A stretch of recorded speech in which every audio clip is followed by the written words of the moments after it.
respect for your fellow fans, the officials, coaches, and of course, your team and opponents. Let's make today's contest great by remembering to respect the game. The officials assigned to this game have been selected according to the procedures adopted by the Ohio High School Athletic Association and the Greater Miami Conference. Tonight's officials are linesman Daniel Sanders, line judge Patrick Umberster, umpire Scott Barnett, back judge Joseph Snyder, and referee Dan Indomia.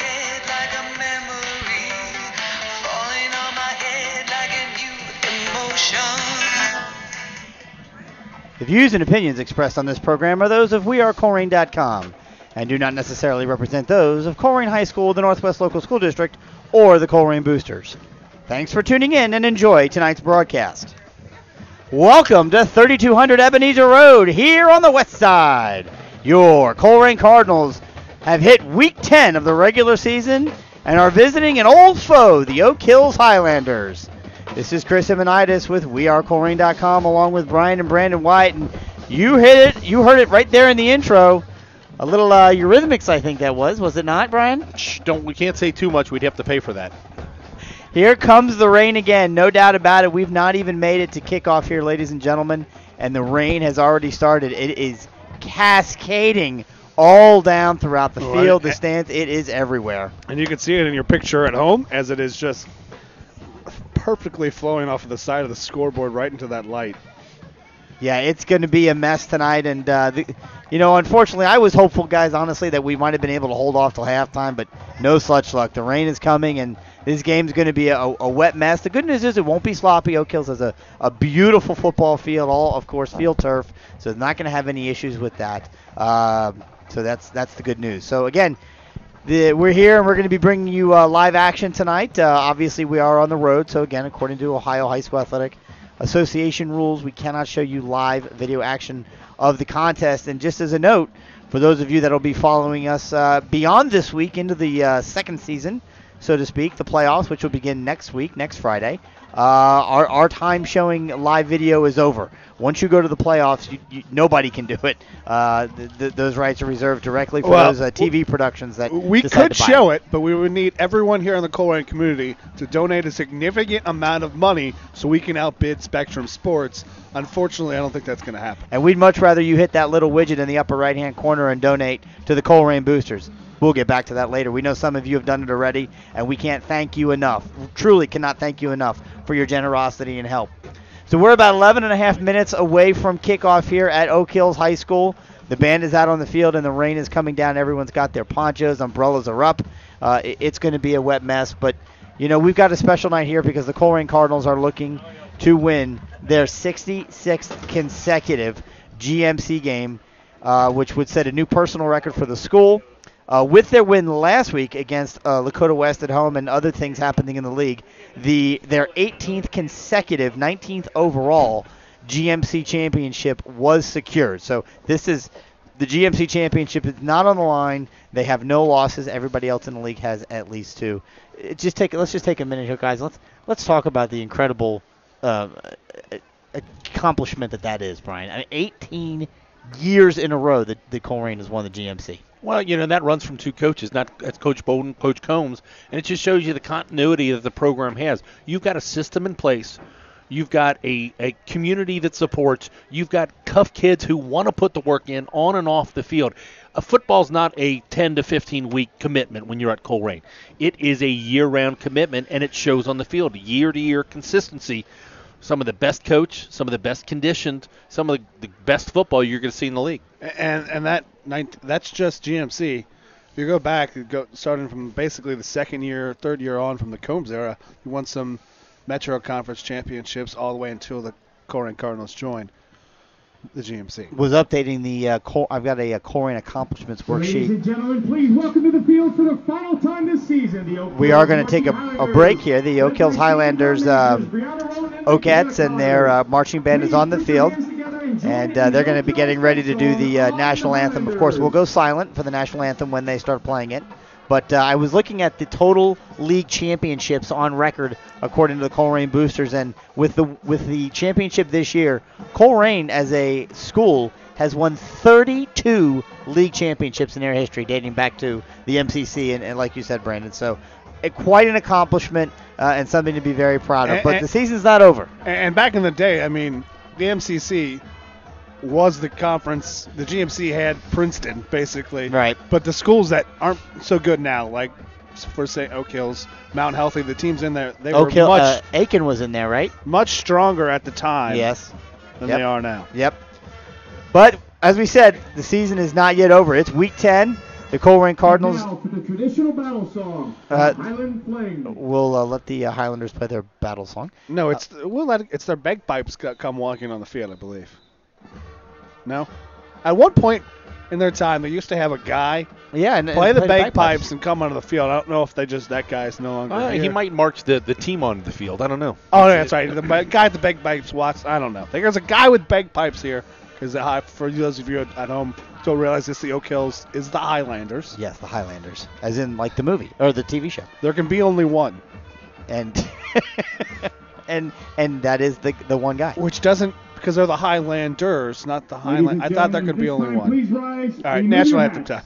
And welcome Oak Hills High School junior Alex Hughes for the singing of our national anthem, the Star Spangled Banner.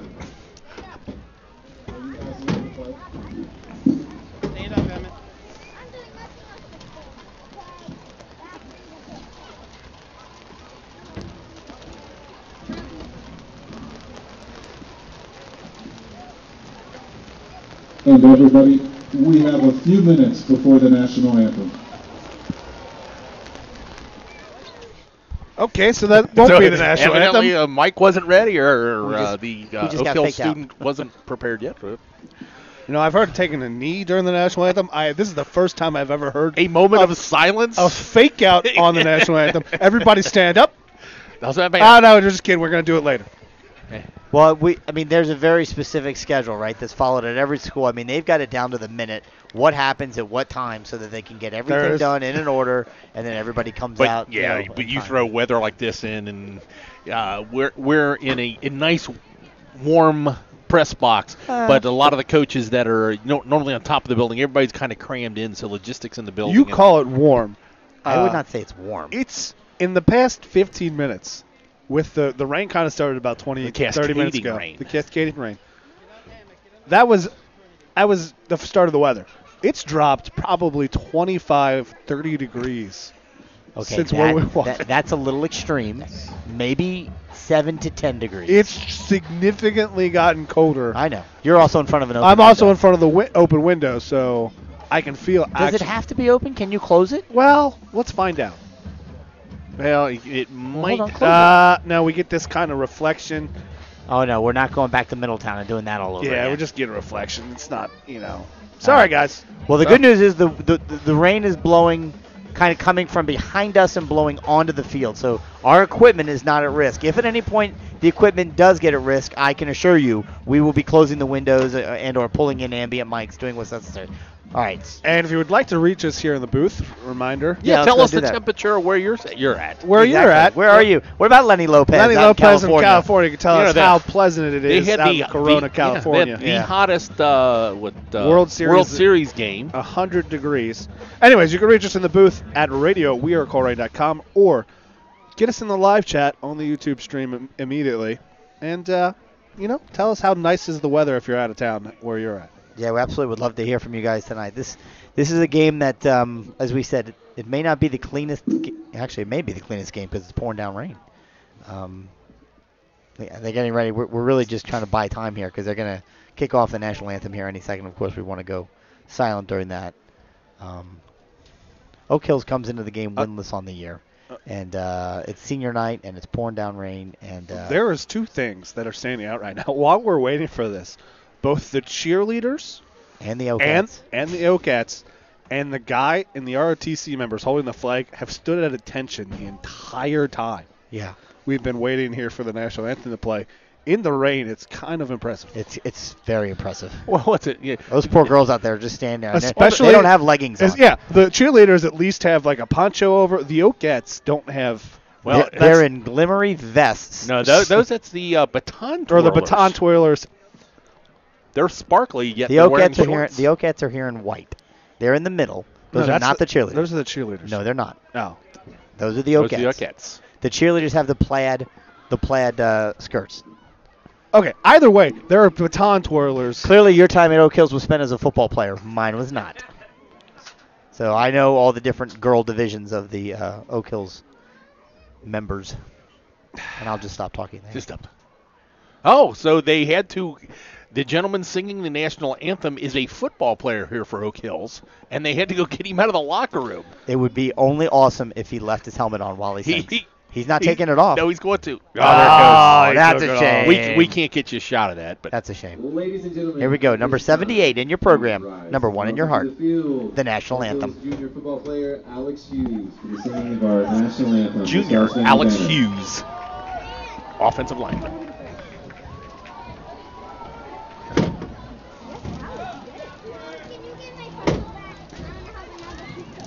Oh, say, can you see by the dawn's early light what so proudly we hailed at the twilight's last gleaming, dewdrop stripes and bright stars through the perilous fight, for the ramparts we watched were so gallantly streaming, and the rockets' red glare, the bombs bursting in air, gave you to the night that our flag was still there. Oh, say does that star-spangled banner yet wave for the land of the free and the home of the brave.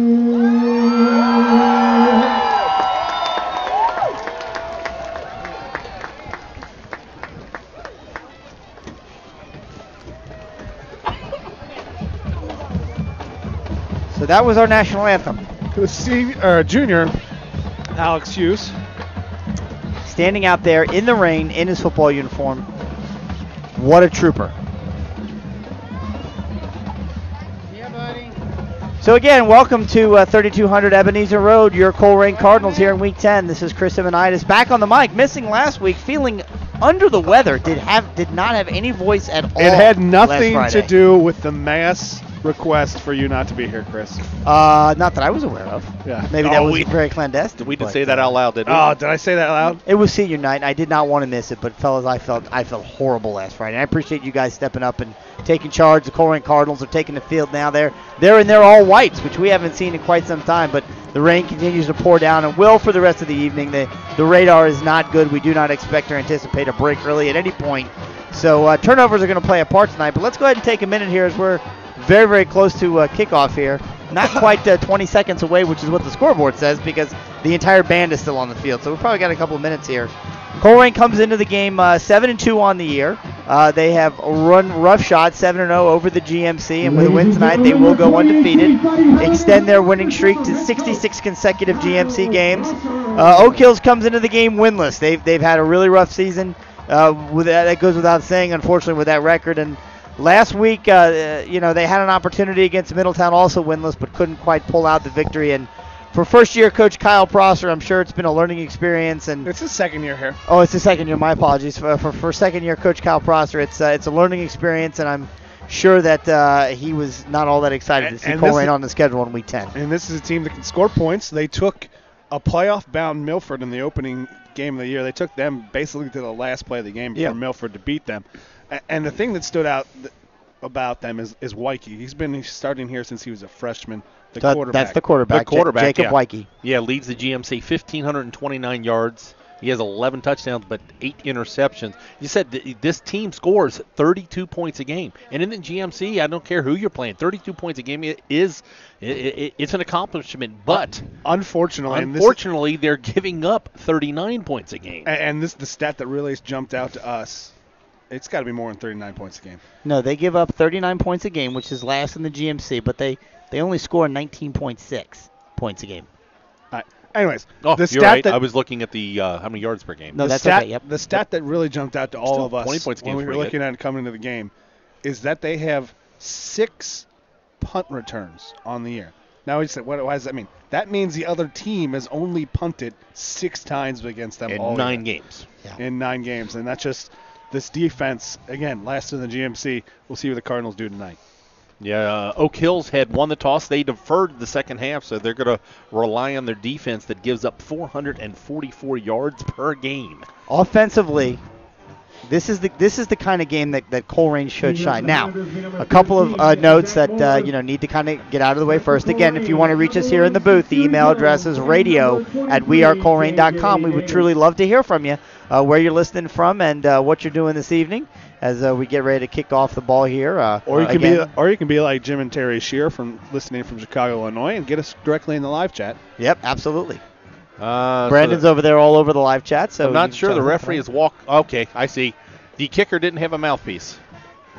Well, you are all over that, Brian. Good grief. I was going. He was walking. I said, because sometimes the kickers have specialty balls that they like use. So let's talk their own. Yeah. Sure. So let's talk about a couple of the names we're not going to see tonight for Colerain. We're not going to see Eric Phillips. He, as you know, has been injured over the past couple of weeks, and we believe he's going to stay out tonight, especially given the weather and the conditions. They want to get him 100% healthy for the playoffs. You guys mentioned it last week. I think Ivan Pace was disqualified from last week's contest, which means he cannot play tonight. Shouldn't be that big of an issue. We've got tons of people to fill in for Ivan, but he will be out tonight as well. But we've had a history of them being Oak Hills being our last game, and we've struggled to score. We've struggled to get up. I'll do an onside kick to start the game. It'll be caught by Luke Ponting at the 42. And it'll immediately fall down and cover it up. Yeah, kicking it away from the quick return. I don't know if that was an onside kick or that was kind of an onside. Kind of pooch, kind of. Not really sure, but Colerain's going to take the ball over. Good field position to start the game with. The ball at their own 44-yard line. That's a generous spot from where he fell down, but Colerain will take it. Yeah. Yep, so they're going to start. Colerain's going to start off 1st and 10 on their own 44-yard line. So almost at midfield already to start their first series of the game. And you're right. This has kind of been of a personal house of horrors for Colerain over the years. Well, even when they've come to Colerain. Yep. It's always a rough and tumble game. So there's a counter to Sincere Jones. He takes it, goes through the middle, stays on his feet, takes it into Oak Hills territory, down to the 40-yard line. So it'll be a 15-yard run on 1st down for the Cardinals. Yeah, unlike weeks in the past, Colerain they just opened might have the size advantage on the offensive and defensive line.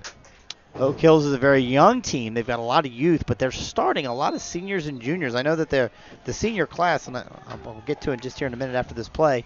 There's the handoff once again, another counter around the side to, I believe that's is that J.J. Davis has got it. He's still on his feet all the way down inside the 20-yard line. They're going to mark him out right at the 20-yard line, so another 1st down run, 20-yard run for the Colerain Cardinals. Opening play is just a counter to the left to Sincere Jones. The second play is the exact same play. Counter to the right this time, J.J. Davis. Yeah, normally you would see him, up the middle, and then come with the counter later in the game. We usually see him make 1 or 2 counters a game, back to back to start the game off. So there's a handoff right over the middle to Deontay Smith-Moore. He's got it, takes it down inside the 15, down to the 14-yard line. So 6-yard gain on 1st down. It'll be 2nd and 4. So 3 plays, and all of a sudden we're inside the 15-yard line. This is not a particularly good defense that Oak Hills brings to the table, so Colerain should be able to score. I can't imagine they're going to put the ball in the air at all tonight. Are they running a 6-man defensive front? We'll get another look at it here when they set up. Deontay Smith-Moore keeps it on just the short option left. Will be a yard short, so back-to-back 4.5-yard gain, set up a 3rd and 1 for DSM. It didn't take a look at this defense setup. Well, we've seen the 3-3-5 against us, but they're really running one middle linebacker. Gunnar Leyendecker under center. Takes the ball, fakes the handoff, keeps himself, then pitches it. There's wide open space into the end zone for the first score of the game. Was that J.J. Davis? That was J.J. Davis. That was J.J. Davis, yeah. Touchdown, Cardinals. Oak Hill's running with no outside linebackers, just defensive ends. 6 guys down with their hands in the dirt. When they get outside, there is nobody there. Gunnar Leyendecker makes the right read, takes it out of the fullback's belly, keeps it himself, and then Pitt makes the pitch, and there was nobody there. He walked into the end zone. Here's the thing.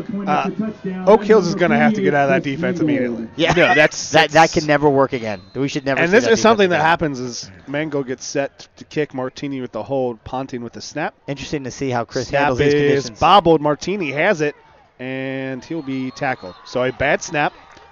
Martini went to set it down, and he just realized it was going to get blocked. Tried to make a scramble. So, extra point attempt fails. But At the 10:31 mark of the first quarter, it's Colerain Cardinals 6, Oak Hill Highlanders 0. Yeah, wet conditions, slick ball. Martini has done a good job this year, but he just couldn't. Timing just disrupted. Yeah, no, absolutely, and that's something I mentioned in the pregame.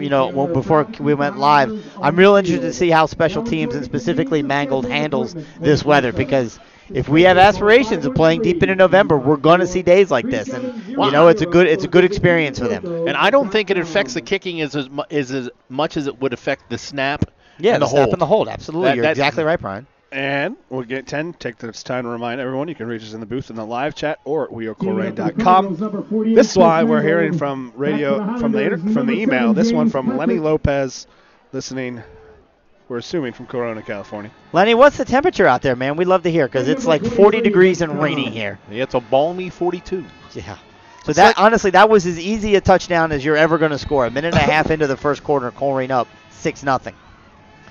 There is the kick. It's going to be short. Can't imagine much is going to be going into the end zone tonight, although that was all the way back to the 1. Kick returner's got it, takes it up to the 10. Good coverage by the Cardinals. The ball is loose on that of the hit. And looking for the sign. Colerain saying have it. And the Cardinals have it. Yeah, and the return man. Oak Hills, for having black numbers on red shirts, they're very not visible.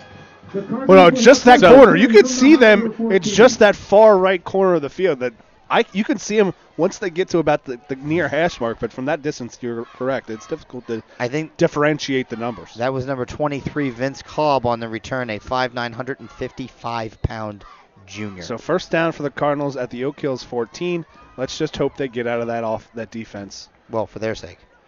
Looked like they made a slight change. 5-man down, 2 linebackers. Nope, it's 6.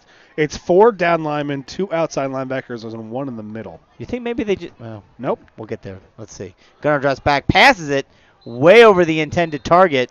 Intended for Sincere Jones, passed it out to his right in the flat and just totally missed him. And that's just that little bubble they like to run with the slot man out of that formation, and just too high. Sincere Jones catches that, he's probably in for 6 points. Yeah, I saw how that worked last week. Lakota West stepping up, and was that Xavier Peters that knocked that lateral down last week? Yeah. So there's the pitch back. Gunnar Leyendecker takes it, pitches it back to, let's see who that is. J.J. Davis. J.J. Davis has got it. He takes it all the way down to about the 5-yard line. It's going to be short of the first down, but he's only going to need about a yard or 2 to get it. So it'll be 2nd down and short for the Cardinals. And with that, 3rd and short comes in the heavy package. Luke Bolden, Dan Bolden, and that's John Hudson bringing an extra offensive lineman to line him up as a tight end. So it's just power. But we have seen Colerain throw out of this formation, but I'm pretty much your fullback or even your... Luke Bolden's going to go in motion, and they're going to run that right behind him. There goes Luke in motion. Gunnar ran right behind him. He drops his head, takes it into the end zone. Touchdown, Cardinals. Gunnar Leyendecker on the quarterback keeper. And a little new wrinkle out of this, he doesn't hand it off to DSM. DSM basically becomes the 3rd lead running back blocker, gets behind it, student body left. It just kind of... He never really gets tackled, and he never really gets in open field. He just stood behind his blockers, and his blockers take him all the way. You don't say a 205-pound kid's going to hide behind the blockers, but when you got a bold, 2 fullbacks, your running back, a tight end, and the extra offensive tackle right there, just kind of boxed him in. This extra point is Good. good. And at the 9:31 mark of the first quarter, it's the Cardinals 13, the Highlanders 0.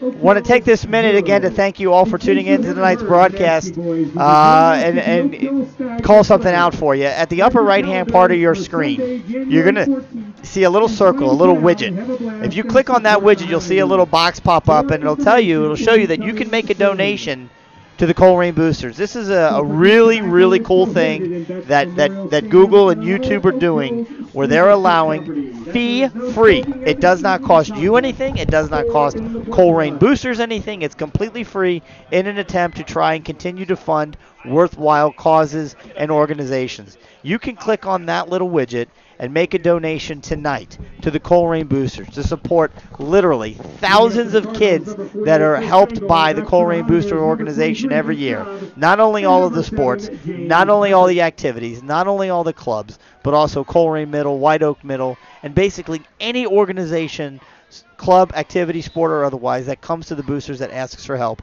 will be listened to. It doesn't have to be a big donation, whatever you can afford. $5, $10, $25. We got some a couple of weeks ago. Well, $1 billion. We would ask that anything over, anything that you Anybody believe that is gives significant. $1 billion will get my mic next week.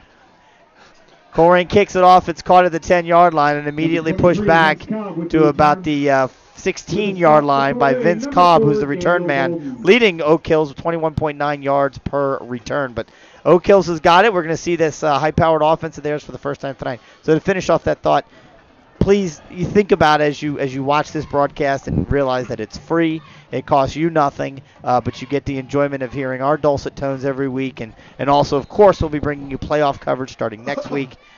Think about making a donation to the Colerain Boosters. There's a snap back, and it's a direct handoff to a tailback, who's I cannot see, and I am without binoculars this week. Vince Cobb, the ball carrier on that. Looks like he's going to pick up about 2 yards on the play. Trey Harris on the stop. Yeah, Wikie's going to pretty much, they run everything out of the shotgun. We've seen time and time again. 4 wide receivers, no tight ends, 1 running back.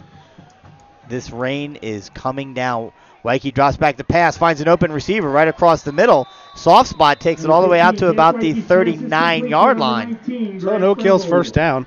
And with Ivan Pace out tonight, we see DSM is pulling double booty. Smith Moore, you're starting fullback, and he's playing outside linebacker for the Cardinals.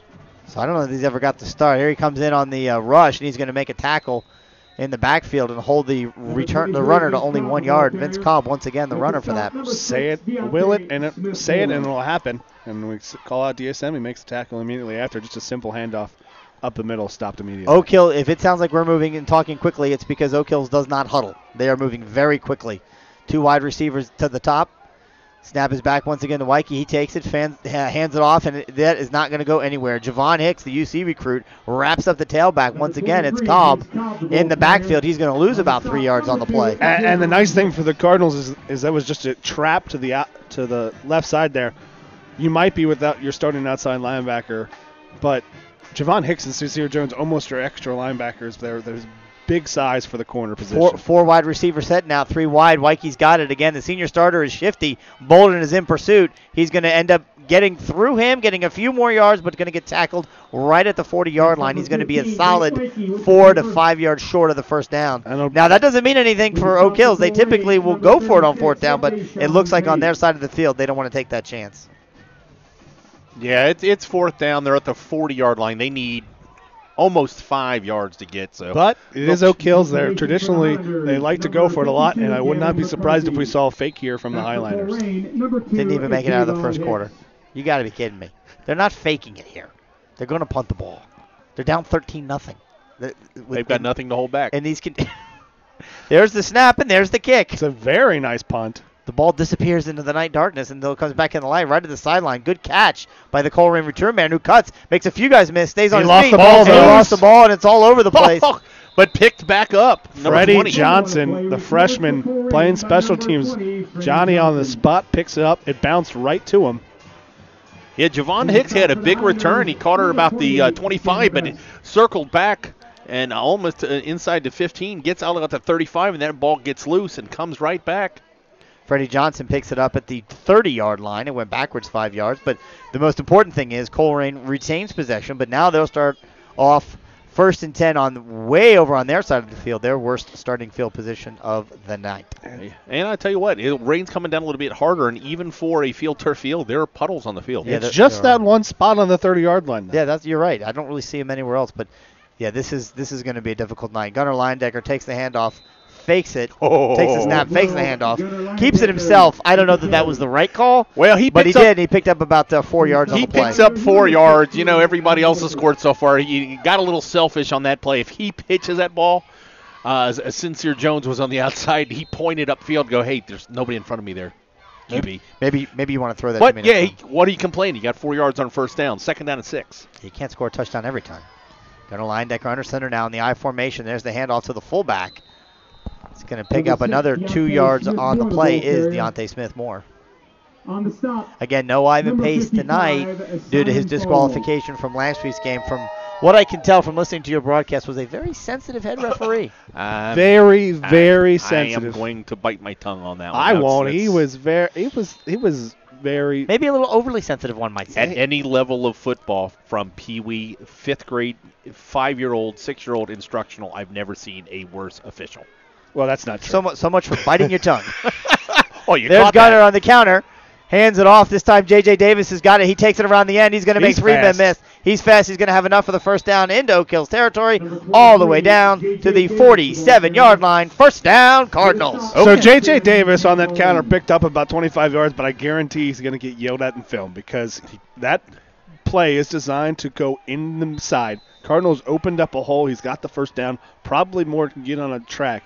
He bounces that around the play to the outside, and he's just faster than everyone else in the field, so he gets the 1st down and extra yardage. But that's one, even on a positive play, Coach Bolden's going to have that in film, be upset with it. Yeah, Oak Hill's had the players outside. He just beat them to the corner.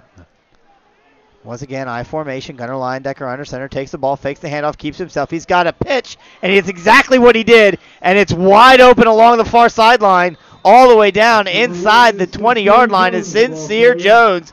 Big 1st down run for the Cardinals. I don't understand this defense that they're trying to run. With the 6 guys down on the ground, there is nobody. If that defensive end gets blocked, there's nobody to take the pitch, man. And here's the thing. Gunnar Leindecker took it. Him and Sincere Jones, he slowed down to let the secondary, safety, come to him so he can make the option read. Yeah. And Sincere Jones caught the pitch, and there was no one within 20 yards of him.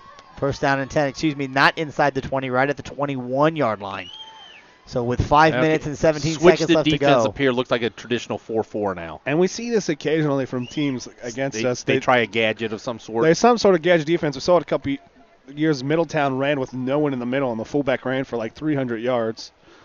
So there's Gunnar, takes the ball, pitches it one more time. This time, I believe it is J.J. Davis again who gets it around the end and takes it inside the 10 all the way down to maybe the 6-yard line. It's going to be another 1st down. This time it's 1st and goal for the Colerain Cardinals. And it's really simple, and it's kind of a perfect situation here for Gunnar Leindecker. He's going through this progression very steadily, and it's coming not very quickly at him, and he's almost waiting for this defense to get to him so he can be forced to make that pitch read. Yeah, traditionally you want to, as a defender, want to attack, force them to make a decision. You're coming at it, and it's almost like Oak Hills is waiting to see who gets the ball to tackle him instead of. 1st down and goal at the 7-yard line. Gunnar takes it. He rolls to his left. He looks to pass. He's going to make 1 man miss. He's going to run, and he's going to head towards the end zone. Think he's going to be just short. Yeah, half-yard line. Here's the thing. There's that heavy formation with the Boldens in, and they run just a simple little flood pattern there to the left side of the field with the Boldens and the fullback. But if Gunnar just decides not to throw that ball and runs right away, there's no one in front of him But in this case, it's a scramble, sets up. Yeah, with only one linebacker and one safety on that side. If they commit to the pass, Gunnar, as you said, it's wide open there. But if they come up, he dumps it over their head. We have an official's timeout on the field. Gunnar Leindecker getting up slow. Yeah, they're actually taking him off the field. Yeah, he ran off the field and immediately took his helmet off. And he just, I don't know what it is. His helmet didn't come off during the play.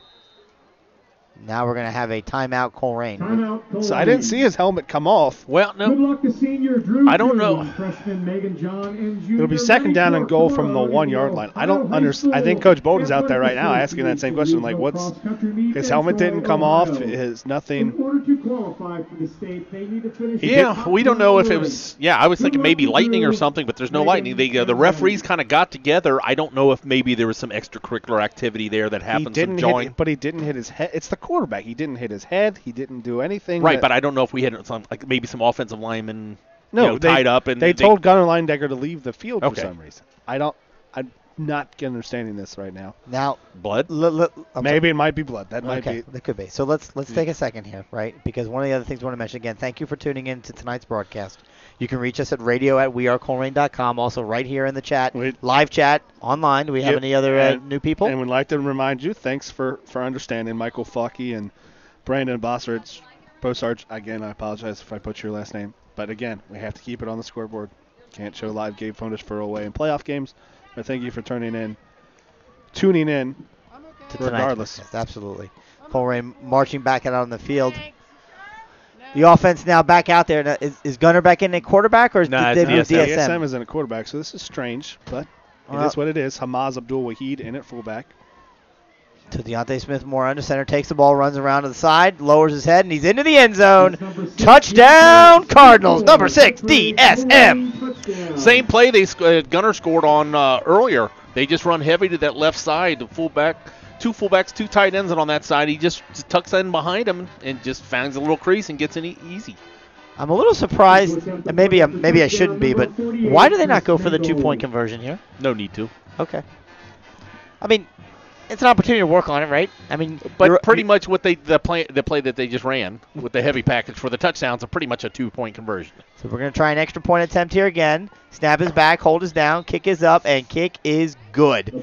Chris Mangold, 2 for 2 on extra points that he actually gets to swing his leg towards the football on. Of course, the missed extra point on the first touchdown due to kind of a bad snap, came back really fast. Didn't make an attempt at the ball, so it wasn't a miss on his end. I think, though, they record that as a missed extra point, because he had one other miss all season, and it was the one at home where the ball went high. It was a high snap, and he couldn't even get the kickoff. So we'll take this time to remind everyone, yes, the outcome of this game is in hand. What is not known for the Colerain Cardinals is who their first-round opponent will be. So let me talk about that. That's what I was going to get to before. Obviously, the outcome of this game is probably, as I sit here in the first quarter, and the Colerain Cardinals are up 20-0 with 4:36 to go, probably already determined. However, that's not really why you're listening tonight.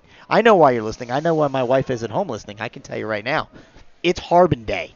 It is Harbin Day, and I could not be more excited. And we are going to be very excited to be following the scores of all the local area teams from a Division I, Region 4 perspective to try and figure out who these Colerain Cardinals are going to have at home next week. Because, listen, here's what we do know. The Cardinals are in, no doubt about it, playing in the playoffs next week. The Cardinals are at home next week, no doubt about it. They will be the number 2 seed going into the playoffs, and, of course, number 1 will be St. X. Here's the kickoff. We'll get back to that in just a minute. Taken inside the 10, up to the 10, up to the 15, up to the 20, and then taken out of bounds probably right around the 23-yard line. What we don't know is who is Colerain going to play and be welcoming to the cage next week. And we're going to find that out tonight. Brandon has got a phenomenal spreadsheet. He's got all the information he needs as the scores come in. It could be Elder, could be Moeller, could be Fairfield, could be Milford, could be any number of teams. Could be West Claremont. We don't know. What we do know is Moeller took a 7-0 lead over Winton Woods. They now trail 13-7. Winton Woods blocks a punt and returns it for a touchdown. Oh, look at Mike Rourke. Who doesn't love this guy? Handoff up the middle. Bruss off the tackle, and a 2-yard gain for Oak Hills. That is a strong run on there on first down. It was Ethan Stout. Took away the straight dive, made contact at the line of scrimmage. It was a solid shot. And I like how Chris said. And he ran right through him. I like how Chris says, look at that, when we clearly can't show a camera angle on the inside of the booth. We'll get to that. We'll get to that story in just a minute. Here's a snap back to Wyke. He drops back, rolls, looks to pass, and it is complete. Taken up to the 30-yard line and stopped right there immediately. Good tackle by number 36, Deshaun Bates. Yeah, looks like he's going to be about a half. Nope, they're going to call it a first down from this angle without a measurement. Good for them. I'm okay if 9 yards is enough for a first down for Oak Hills. I shouldn't say that. Yeah, no, we're at a not angle. It looked like he was short, but. So that'll be the 31-yard line. Oak Hills has the ball. So now we've got Four wide receivers, shotgun. Shotgun offset I formation. There's a handoff to the running back. He takes it right across the middle, and Dan Bolden says, "Hello, nice to meet you," and then proceeds to push him backwards. That was blocked really well initially by Oak Hills, except for Dan Bolden, and the running back Cobb got into the hole. You're talking with your mouth full. Trey Harris there on the assist. And Dan Bolden just filled it. I'm telling you what, this is a good hot dog. And those of you who follow Colerain football know the history of the pocket dog Here at Oak Hills. And if you're listening at home and could relay the story, we'll tell it later. But Snap is back. Once again, fakes the handoff, rolls to his left, tries to find some room, finds a little bit of room, going to get it out to about the 38-yard line. The quarterback. Yeah, Waikiki, keeps it himself. 6'2", 190 pounds. He's not extremely mobile, but very athletic.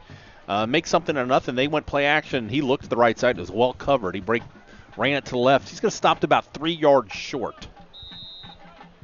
As again, they don't huddle, but they get to play right away, and they go. I mean, unlike Colerain, they don't make any adjustments pre-snap. No, they do not. There's a handoff right across the middle. Nothing. And Dan Bolden with a tackle on the backfield.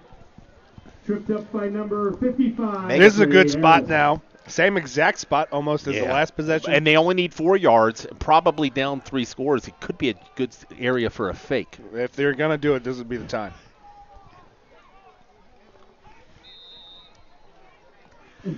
So they are lining up for punt formation. Javon Hicks, the only man back for Colerain, is going to set up around the 30-yard line. Gavin McCarthy had a really good punt last time. Off a bad snap, and again another bad snap, but he gets it off and kicks it away from Hicks this time. Hicks is, you know what? If I'm a coach, I'm all over Hicks right now. Hicks's hands never came out of his hand I think warmer. he was instructed not to go field it. He better have been instructed, because if he played for me, he's in trouble right there. I know it's cold. I know your mom paid a lot for that hand warmer, but when you're on the field, son, please take him out. I think he was instructed if it's not going to be a clean, don't go after it. Yes, but you cannot. His hand warmer is on his back. His hands are behind his. He's basically playing that play handcuffed. I don't know. Maybe that's why I'm up here and not a coach, but yep, I'm that's still why a you're dad. here. So that punt rolled all the way down to the Colerain 19. Has it gotten Gunnar colder? Leyendecker is back under center? No, is that our third string quarterback? that is. Who the heck is that? 13. No, that's 43. Oh, 43. Gunnar must have had blood, changed his jersey. How about that? That's Gunnar. I can tell. Sincere Jones takes his pitch sweep to the outside. He's got room down the field. He's going to finally be pushed out of bounds, but not before he that picks might up. not be Gunnar. Who's 43 in the 20+ program? yards. By number 46, Andy Lawson.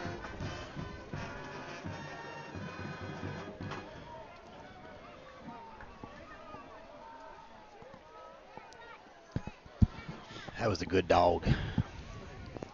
Sorry, that was a good hot dog. I was very hungry. Mike, First down and 10 for the Cardinals at their own 39-yard line. Is your dad still trying to figure out if that's somebody other than Gunnar? He's really struggling to turn the flashlight on his phone. It literally is a one-touch option at the bottom. I don't know what. Yeah, you're doing. it's really not difficult. It's not working. Okay. There's Gunnar, drops back. Yep, looks to pass, looks to throw it deep down the middle of the field, and he does. Over the intended target, number 3, streaking down the field. Incomplete pass. Josh Huber was open on the post route, and Leyendecker's pass just sails too high. I appreciate wanting to see what he can do in this weather, because it stinks. And again, in a playoff game, there's a very real likelihood that you're going to need to throw in this weather. But second down and 10 now at their own 39-yard line, up 20-0.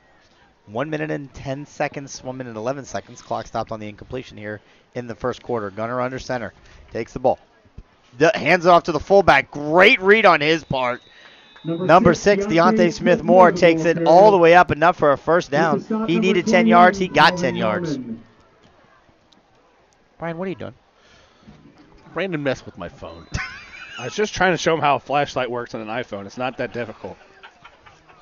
There's a game you guys should Why be don't paying you attention go ahead and Somebody get him another hot dog. go so ahead he'll and turn stop his talking. mic off, Brandon, and go ahead and enjoy your hot dog. I got you. Thanks, man. Or he could just put his mic up. He doesn't Yeah, that's fine. You're going to put your mic up before you eat the you're hot going to dog. listen to me chew. No, you're not. Put that mic. Put that First boom down up. for the Cardinals. I'm not going to listen to that. There's the handoff once again. Oh, no. Gunner kept it himself. Takes it down. Picks up about 5 yards on the play. Into Oak Hill's territory, down to the 45-yard line. And again, you can That reach. is a good hot On dog. the stop, number 48, Nathan Shelby. I'm just saying. Yeah, It's a really good hot dog. That's what we all said. That'll be the last play of the first quarter. After 1 quarter of play here at Oak Hills High School, it's 20-0. Colerain over the Highlanders. Again, you can reach us in the booth at radio@wearecolerain.com or on the live chat in the stream. Time runs out to end the first quarter. It's Lenny Colerain Lopez 20, would Oak Hill like to let us 0. know that it is 90 degrees right now in Corona, California, and he doesn't like it. He doesn't like it? Too hot. It's too hot. 90 degrees. All right, well, 90 degrees. Well, 90, I don't know what the humidity is like there, right? I mean, they've got the whole dew point situation, but that's not an issue typically in places like You Arizona. just made up a meteorological term that you know. Dew point. That has nothing. I have no idea. I'm just making stuff up. Pretty sure it does. Pretty sure that's relevant. Are you choking? Brandon, your father's choking. You need to handle He'll that. be all right. I just cracked myself up with an inside joke. It's 90 degrees in California, but with the wildfires and Just stop. Stop talking. No. With the wind chill, it feels like it's 85. That got you laughing so hard that you almost choked? It doesn't take much. It does not, apparently. What's going on here? Okay. Immediate score update here. Another Winton Woods touchdown with 1:36 left to go in the first quarter. They're now up 28-7 on Moeller. Winton Woods, of course, this year lost by 1 point to Elder, did Winton Woods, and they beat LaSalle. So they've got 3 GCL teams on the schedule looking to go 2-1 against it. Winton Woods is a good football team. Not going to lie to you. Why don't we get them on the schedule every year? I'd love to play Winton Woods every year. 2nd down and 5. Ball on the the Oak Hills 45. Let's see, they're stacking up against the line now. There's Gunner, takes it, rolls, pitches it very late to J.J. Davis. He's got enough for He's first fast. down, and he's into the open field. He's fast. And he's going to make everybody miss. J.J. Davis. Again. Touchdown, Cardinals. Again, Oak Hills fills the box, throws every linebacker they have up, try to blow up the middle. And what do? Colerain runs it outside, gets it to the fastest guy on the field, and there was nobody there. He had 2 blockers in front of him, or 3 blockers, and 1 safety. He had no shot. Again, we say it every week, but somewhere around week 2, 3, 4 of the season, he figured out, you know what, I don't have to dance around in the backfield. I don't have to dance around when I take a pitch. I'm going to plant my foot and just run because nobody's going to catch me. I don't know if he figured it out or the coaches pointed it out to him. I'm giving him the benefit of the doubt. All right, there we go. Kick is up. Kick is good. And at the 11:47 mark of the second quarter, your Colerain Cardinals lead the Highlanders of Oak Hills 27-0. I would expect that we'll see the starters in for this entire half and probably to start the second half, maybe. And then we'll immediately go to backups. And, of course, when we get to the second half, we could be in a running clock situation. Well, we just got that question online. There's no running clock in the first half. That's right. So the rule states that there is no running clock in the first half of a game, and the point differential needs to be at 35 points. If at any point it drops below 35 points, then the running clock comes off and we go back to normal timekeeping. But at 27-0 here with 11:47 to go in the second quarter, I would suspect that we'll see the running clock at some point early in the second half. And again, as scores come in, we will update. We have a spreadsheet set up so we can determine all of our playoff matchups based on the scores of tonight's game and the wins and losses. They're set up. So we won't really get into that, though, until the second half. And unfortunately, I know we just get a bunch. Right. There's a bunch of people in the question in the live chat. We're just letting you know. Love that you're asking the questions. I'm calling it now. I think it's going to. Oh, there's a pooch kick by Colerain. It bounces and stays. It goes out of bounds. Okay, we saw this a couple weeks ago. He sets it up on the left hash, kicks it to the right half, just looking to pop it up to an area that there is not a return man. This time does not get count. Last time we got a nice clean bounce. I believe it was J.J. Davis actually had the recovery and got it cleanly. But this time, ball stays low, bounces straight out of bounds. What was the penalty? Did you guys hear that? It's a legal procedure. It's called a legal procedure when kicked out of bounds. No, I know that, but they declined it.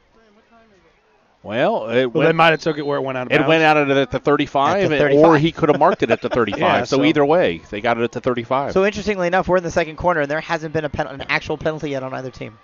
Snap is back. Mikey's got it, looking to run. Dan Bolden is back there, and he's got him wrapped up, and he's going to take him down at the 25-yard line. And Dan Bolden on a blitz up the middle. Wyke did a good job of initially sidestepping him. Yep. He thought he was free, but then all of a sudden he got this tug as Dan Bolden, weight room sack there, brought him down, just kind of Grabbed him with one That's arm. hand Grabs him strength with- right there. Yeah, grabbed him with not even one arm. It was just It's he just a just jersey. a handful of jersey right there. brings him down. It's a great play there. So now second down and 20 back at the 25-yard line. 4 wide receivers, 3 to the right, 1 to the left. Single fullback set. Wykie's got it. He passes it across the In middle. the It's air? popped up into the air. Fell down right by the area of defensive lines. I imagine the D lineman looked up and didn't know what to do. Well, Trey Davis already has one interception on the year. He almost Yep. got another one there. And I don't know, did that Deshaun Pace. Did that go off of Deshaun Pace's Yes. hands? Did it go off of Ethan Stout's helmet? Because I don't think they got their hands on it. because Pace looked at his hands. Stout was like, it hit him in his helmet. I don't know what happened first. It hit Pace's hands into the helmet. So third down and 20. Alonzo Kendricks in as a 6 DB. There's a handoff right up the middle. A little bit of running room, but nothing really there at all. Taken up to about the 30.5-yard line. Called to 31. The ball carrier. It's going to be fourth down and a country mile. On will come the punt team for Oak Hills. This has not been a good showing for Oak Hills. I mean, defensively they've done nothing to slow Colerain down, and offensively, I think they have one first down. So they're going to. Colerain's going to have 2 guys back in this weather, kicked away from last time. Yeah, the rain. Freddie Johnson, the freshman, is going to be back there with Hicks. See if Hicks takes his hands out of his pockets. There's a kick. It's a high kick, and it's caught by Javon at the 35-yard line. And he gets out of one tackle and cannot get out of the second. He's going to pick up about 3 yards on it, though, and take it up to about the 38-yard line for Colerain, which is where they will start off first and 10, leading 27-0 with 10:16 here to go in the second quarter. Quick score update. I wasn't there yet. Sorry. That's fine. And we'll and for those of you who listen to us every week, you know we usually hold the score updates until the second half, but because of the importance of the scores this week in the Harbins, we'll be updating them throughout the entire game. And there's a couple games. LaSalle, Elder, Moeller, Witten Woods, Mason Lakota East, Sycamore Princeton, West Claremont, Milford are especially important for the Cardinals. Yep. There's a pitch to Sincere Jones, runs wide right. He's going to pick up a few yards, takes it into the Oak Hills bench, and he's going to pick up 7 yards on that first down run. Again, another good read by Gunnar Leyendecker around the left side. And the option, you got to take what the defense gives you. If they're giving you the middle, you give it to the fullback. They've given us the edge all night. They've given the edge all night. And when you've got the speed on the outside, the only thing to stop Sincere that time was the boundary itself. They had ran that to the short side. Yep, absolutely. So Colerain, again, they do the no huddle, just like Oak Hills, but then they play the call. Right, they get the play call from the sidelines. So 2 wide receivers to the right now. There's a fake handoff. Once again, it's a pitch to J.J. Davis, who gets it. Some good tackling that part on Oak Hills' part. Only picked up maybe a yard on the play, maybe 2. So good defense that time for the Oak Hills Highlanders. Force a third down for the Cardinals, short, about 3rd and 2. Yeah, the safety came up, had J.J. Davis one-on-one and makes a tackle. And I tell you what, that's the biggest cheer from the Oak Hills faithful here on that side. A good play. Yeah. Down 27-0. They haven't given up yet. Good play by the safety. I guess we won't see a holding call tonight because nobody can grab a jersey. Their hands just slip right off it. Except Dan Bolden made that tack. Yep. The sack. You're right. That was just all shows how hand strong. strength. Yeah, it was unbelievable. Yeah. So here we go. 3rd down and short. There's a counter. Up through the middle, wide open. Sincere Jones Takes the ball into Oak Hills territory, down to the 38-yard line. First down, Colerain. And there's the example of the exact play we saw earlier with J.J. Davis where he should have ran it up the middle and bounced it outside. This Sincere Jones does the right thing. He goes straight up the middle, and he gets about the same 20 yards that J.J. Davis did, but against teams with a little more team speed, that's going to be the 20-yard run, and that one to the bounce to the outside is not going to be there. Right. Did you have a couple scores, Brandon, you wanted to get to? Witten Woods 28, Moeller 7, LaSalle 3, Elder 0. There goes Gunnar Leyendecker, pitches out wide to Sincere Jones. He's got it, tries to make a tackle, miss, and he can't. but he's still going to pick up 4 yards on the extended handoff. Mason 22, Lakota East 0, Wow. Middletown 0, Milford 21, I'm sorry, say that one again? Fairfield 21, Middletown 0, Okay. Milford 7, West Claremont 0, Trotwood, Madison, Wayne tied at 7, Anderson 8, Walnut Hills 0. So the only one in there that doesn't directly affect really our region, is the Trotwood Madison Wayne game. But that's a really good game that we want to keep our folks interested in. Region 3, I'm sorry, go ahead. Sycamore 14, Princeton 0. Region 3 this year, for those of you who may not be aware, Wayne, Centerville, Springboro, places like that, loaded top to bottom. Very good region.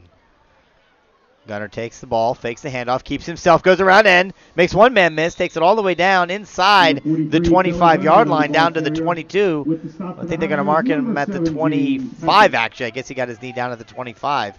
It'll be first down for the Colerain Cardinals.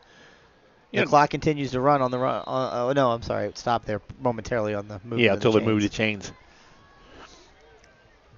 The rain is just really steadily coming down right now. Again, they're not heavy drops, but it's a consistent. Wet. It is wet. I can't. First down and 10 from the 24. Leyendecker gives the ball up the middle. Smith-Moore going to pick up about 2. Number 6. Oak Hills really they stacked the box that time, and that time it paid off. And they were able to limit the gain to only 2 yards. Yeah, that didn't look like a read there. That looked like just a straight dive. It was. But you know what? You give up a couple of those just to bring them in again. Oak Hills had been successful, stopping the big play on the outside. This drive just limiting them, but their linebackers were sneaking a little bit outside. So run a few fullback dives. Under center is Gunner. Takes the ball now. It's a speed pitch around the left-hand side. There's nobody there. I thought J.J. Davis was completely legit there, but I see a flag. Josh Huber. No, I think it was J.J. Davis that may have committed the hold. That's why I didn't get too excited about the run. It was a great run by Sincere Jones on the speed pitch around the left side. Cardinals. But it's going to be a holding against J.J. Davis, I think. It doesn't really matter who. Yeah, and that time, your offensive line did a fantastic job. They make everything possible up front for the Colerain Cardinals, and just an unfortunate error on the outside. Well, being a spot foul, a 2nd down and 7 is now just only 2nd down and 13. The holding was down the field. I only said that because in our live check, James Davis asked for a shout-out to the O-line, and your wish, we make it a command. That's exactly right. Or you command. I don't know. I know. You're trying, Brandon. That's good. I know. Got an update. It's now 14-0 Milford. Yeah, I don't expect that Milford's going to have a problem beating West Claremont. There's a nice little pass out to the flat. Good tackle made by Oak Hills. Sincere Jones tried to make a man miss and could not shake him. Billy Bernatter's pass is complete. The number 1, Sincere Jones. So that offensive line up front, that's T.J. Ganella, Jacob Davis, Ace Aaron Shorter, Rusty Fifth, Nick Kroger. So 6 minutes here left in the first half. Taj Roberts in the ball game too. Yes. Along with Ponting. They kind of longest third down play for Colerain tonight. It's 3rd and 11. So they need 11 yards to get that first down. Drops back, looks at pass, rolls. He's there. He throws it across the middle. Not and that receiver. Not that one. You're talking to Sincere Jones? The other 2 receivers. The other, no, Josh Huber was wide open. Okay. Yeah, just gets it to him a little bit late. They run a post, a corner, and a wheel all on the same side. And I tell you what, I'm not sure if the Oak Hills, the defender who was there, it looked like he did that on purpose. He had an interception. But if he catches that at the 1 yard line and keeps him deep. It looked like he knocked it down on purpose. No, I think he just dropped it. You think he just dropped it? Mangold will set up for a 42-yard field goal from the right hash. Rain's coming down, but not a lot of wind. Well, there is no wind, but, I mean, this is extra points are an adventure. It's a low kick. And it just short. Just short. He just missed it. Couldn't quite get enough underneath it. But it looked like he tried to short kick that a little bit. But by Ohio High School Athletic Association rules, any kick that goes in the end zone is an automatic touchback. Yeah, so they'll get it at the 20. That's. I mean, who cares, right? The point was he missed that. It seemed like he kind of short kicked it a little bit. Like he really didn't get underneath it. Hey, It just happens sometimes. You don't get a great kick. Yeah. Not clean. Score update. St. X leads St. X 3-0. You're going to need to explain that one. Louisville St. Xavier is playing Cincinnati St. Xavier in Louisville. So this is the Bombers versus the Tigers. Snap back to Wyke. He takes it. Double handoff. Yep, double handoff. There's a wide open across the middle. Good open field tackle made by the Colerain Cardinals, but not until 10 yards is picked up and another first down for Oak Hills. Number 28, Yeah, we saw this last week. It's a counter. Was Taylor handoff. really on the tackle? He's going to get it out to the 31, picked up 11. So Again, no huddle, but right to they play calls right away. Yeah, they don't have an issue getting calls in. There's this handoff once again over the middle. Pushing the pile, standing behind it, and he gets about 4 yards. Cobb with the carry. So Vince Cobb with the carry. On the stop, number 6, Deontay Smith-Moore. DSM in at the linebacker position making the tackle. Can we turn up the ambient mic just a bit? Up or down? Up a little bit. I'm not getting much. I turned it down because of the really double There's handoff. that double handoff again. Colerain stays home. Yep. Only gains 1 yard this time. And here's the thing. The last time that I let that first down, that was a mistake. This one, it's very obvious that they're running that double handoff because it's a trap, and you can just follow those guards as they're pulling the other side. So it's really obvious. And I think they were successful in that first play, too, because they came on the field, called that play away, and snapped it. There were a few Colerain defenders that came out that weren't ready and in set position. So 3rd down and 6. So Wyke drops back, looks at the pass, throws it, and it is incomplete. Falls short of the intended target. Number 15. Looks like was that Moore that got his hand up? I don't know if he got a hand on it or not, kind of, or it slipped out of his hand. It really kind of didn't go in the area, but there was good coverage downfield. Dan Bolden was over in that area. I'm not Patterson, sure. Hicks, Pace, they were all in that area. Unfortunately for Oak Hills, this is the exact wrong weather for their offense to work. Which is one of the reasons why when you talk about winning in Ohio in late October, November, and into the playoffs, it's difficult to be a team that predominantly throws the football to win. You've got to be able to run the football, control the clock, and have a good defense. So we'll get ready for this punt. Since 2000, only 3 public schools, as the punt is up. Oh, good punt. Pushes Colerain back. Freddie Johnson, the freshman, Yep. fumbles it, and he immediately just falls onto it. And I go, Smart play by the freshman. He didn't catch that cleanly, and he had a little bit of time to go back and pick it up, but don't take that chance. Just covered it up completely. Smart play. A very smart play by the freshman. Again, when you're up 27-0, you don't need to do anything dumb. So to your point, Brandon, I segued you into that. I was hoping you'd get there. Only 3 public schools have won a state championship this millennium, since 2000. Since 2000. Upper Arlington, your Colerain Cardinals, and Hilliard-Davidson. In the state championship games, they threw a total of 3 passes in 4 different games. Combined. 3 passes, 4 games. That tells you all you need to know about. Colerain Cardinals didn't throw 1. Upper Arlington didn't throw any. And Hilliard-Davidson threw 2 in one game and not the other. I think that adds up to 3. I don't know. No one's paying attention. Colerain did have a completion in your game. There was a pass out to Dan Magnus on the side. There's Gunnar Leindecker. Takes the ball. The ball's on the ground. He tried to. I don't know if he tried to pull it out of the mesh or. Yeah, he tried to pull that back out of the fullback's hands, and then. I'm sorry. Who's 43? That's Gunnar Leindecker. We established that. No. I'm saying, but are they calling Gunnar Leindecker or are they calling some other name? They're calling the other name. We do have a 43, but Leindecker has switched jerseys. Yeah, someone needs to go tell the announcer that's not whoever it is they're calling. Well, it's Gunnar. So Gunnar drops back now on a counter. Uh-oh. Over through the middle, stays on his feet. J.J. Davis gets it out to the 30-yard line. With 1 shoe tackle away from going all the way to the house, it'll be a first down for the Cards. 3:34 remaining in the half. And again, just as a reminder, Colerain now going quick because they want to try and maybe get down score one more time. Yeah, that's not Billy Vernatter. Is that who 43 is? Yeah, they keep saying that, and it's like, that's not Billy Vernatter, unfortunately. 27-0, Colerain leads. Gunnar takes the ball. This again, it's another counter across the middle. They may have run this counter play more times in this first half than they've run all year. Than they've run combined in the entire half. Totally agree. I don't know that I've seen it run twice all year. And now we've seen it probably, 8, 9 times? Now, that the number on that is 12 and 13. At least it used to be. I don't know. It used to be the numbers of the play call. Okay. I don't know if they still have ISO 10 and 11, but We should ask that question maybe. East 10 and West 11 used to be the play call for the straight ISO. Second down and 3. Gunner Leyendecker under center. J.J. Davis in motion. Fakes the handoff. Keeps it himself. Oh, if he keeps a fullback Probably there. should have let that fullback take the ball. Good tackle by the Oak Hills defense. Actually pushed Leyendecker back 2 yards for a 2-yard loss. It's not going to be 3rd and 5. Here is a score that would help Moeller. Hamilton leads Lakota West 14-0. Oh my goodness. That's not going to help my my GMC pick. So they'll bring up a 3rd down.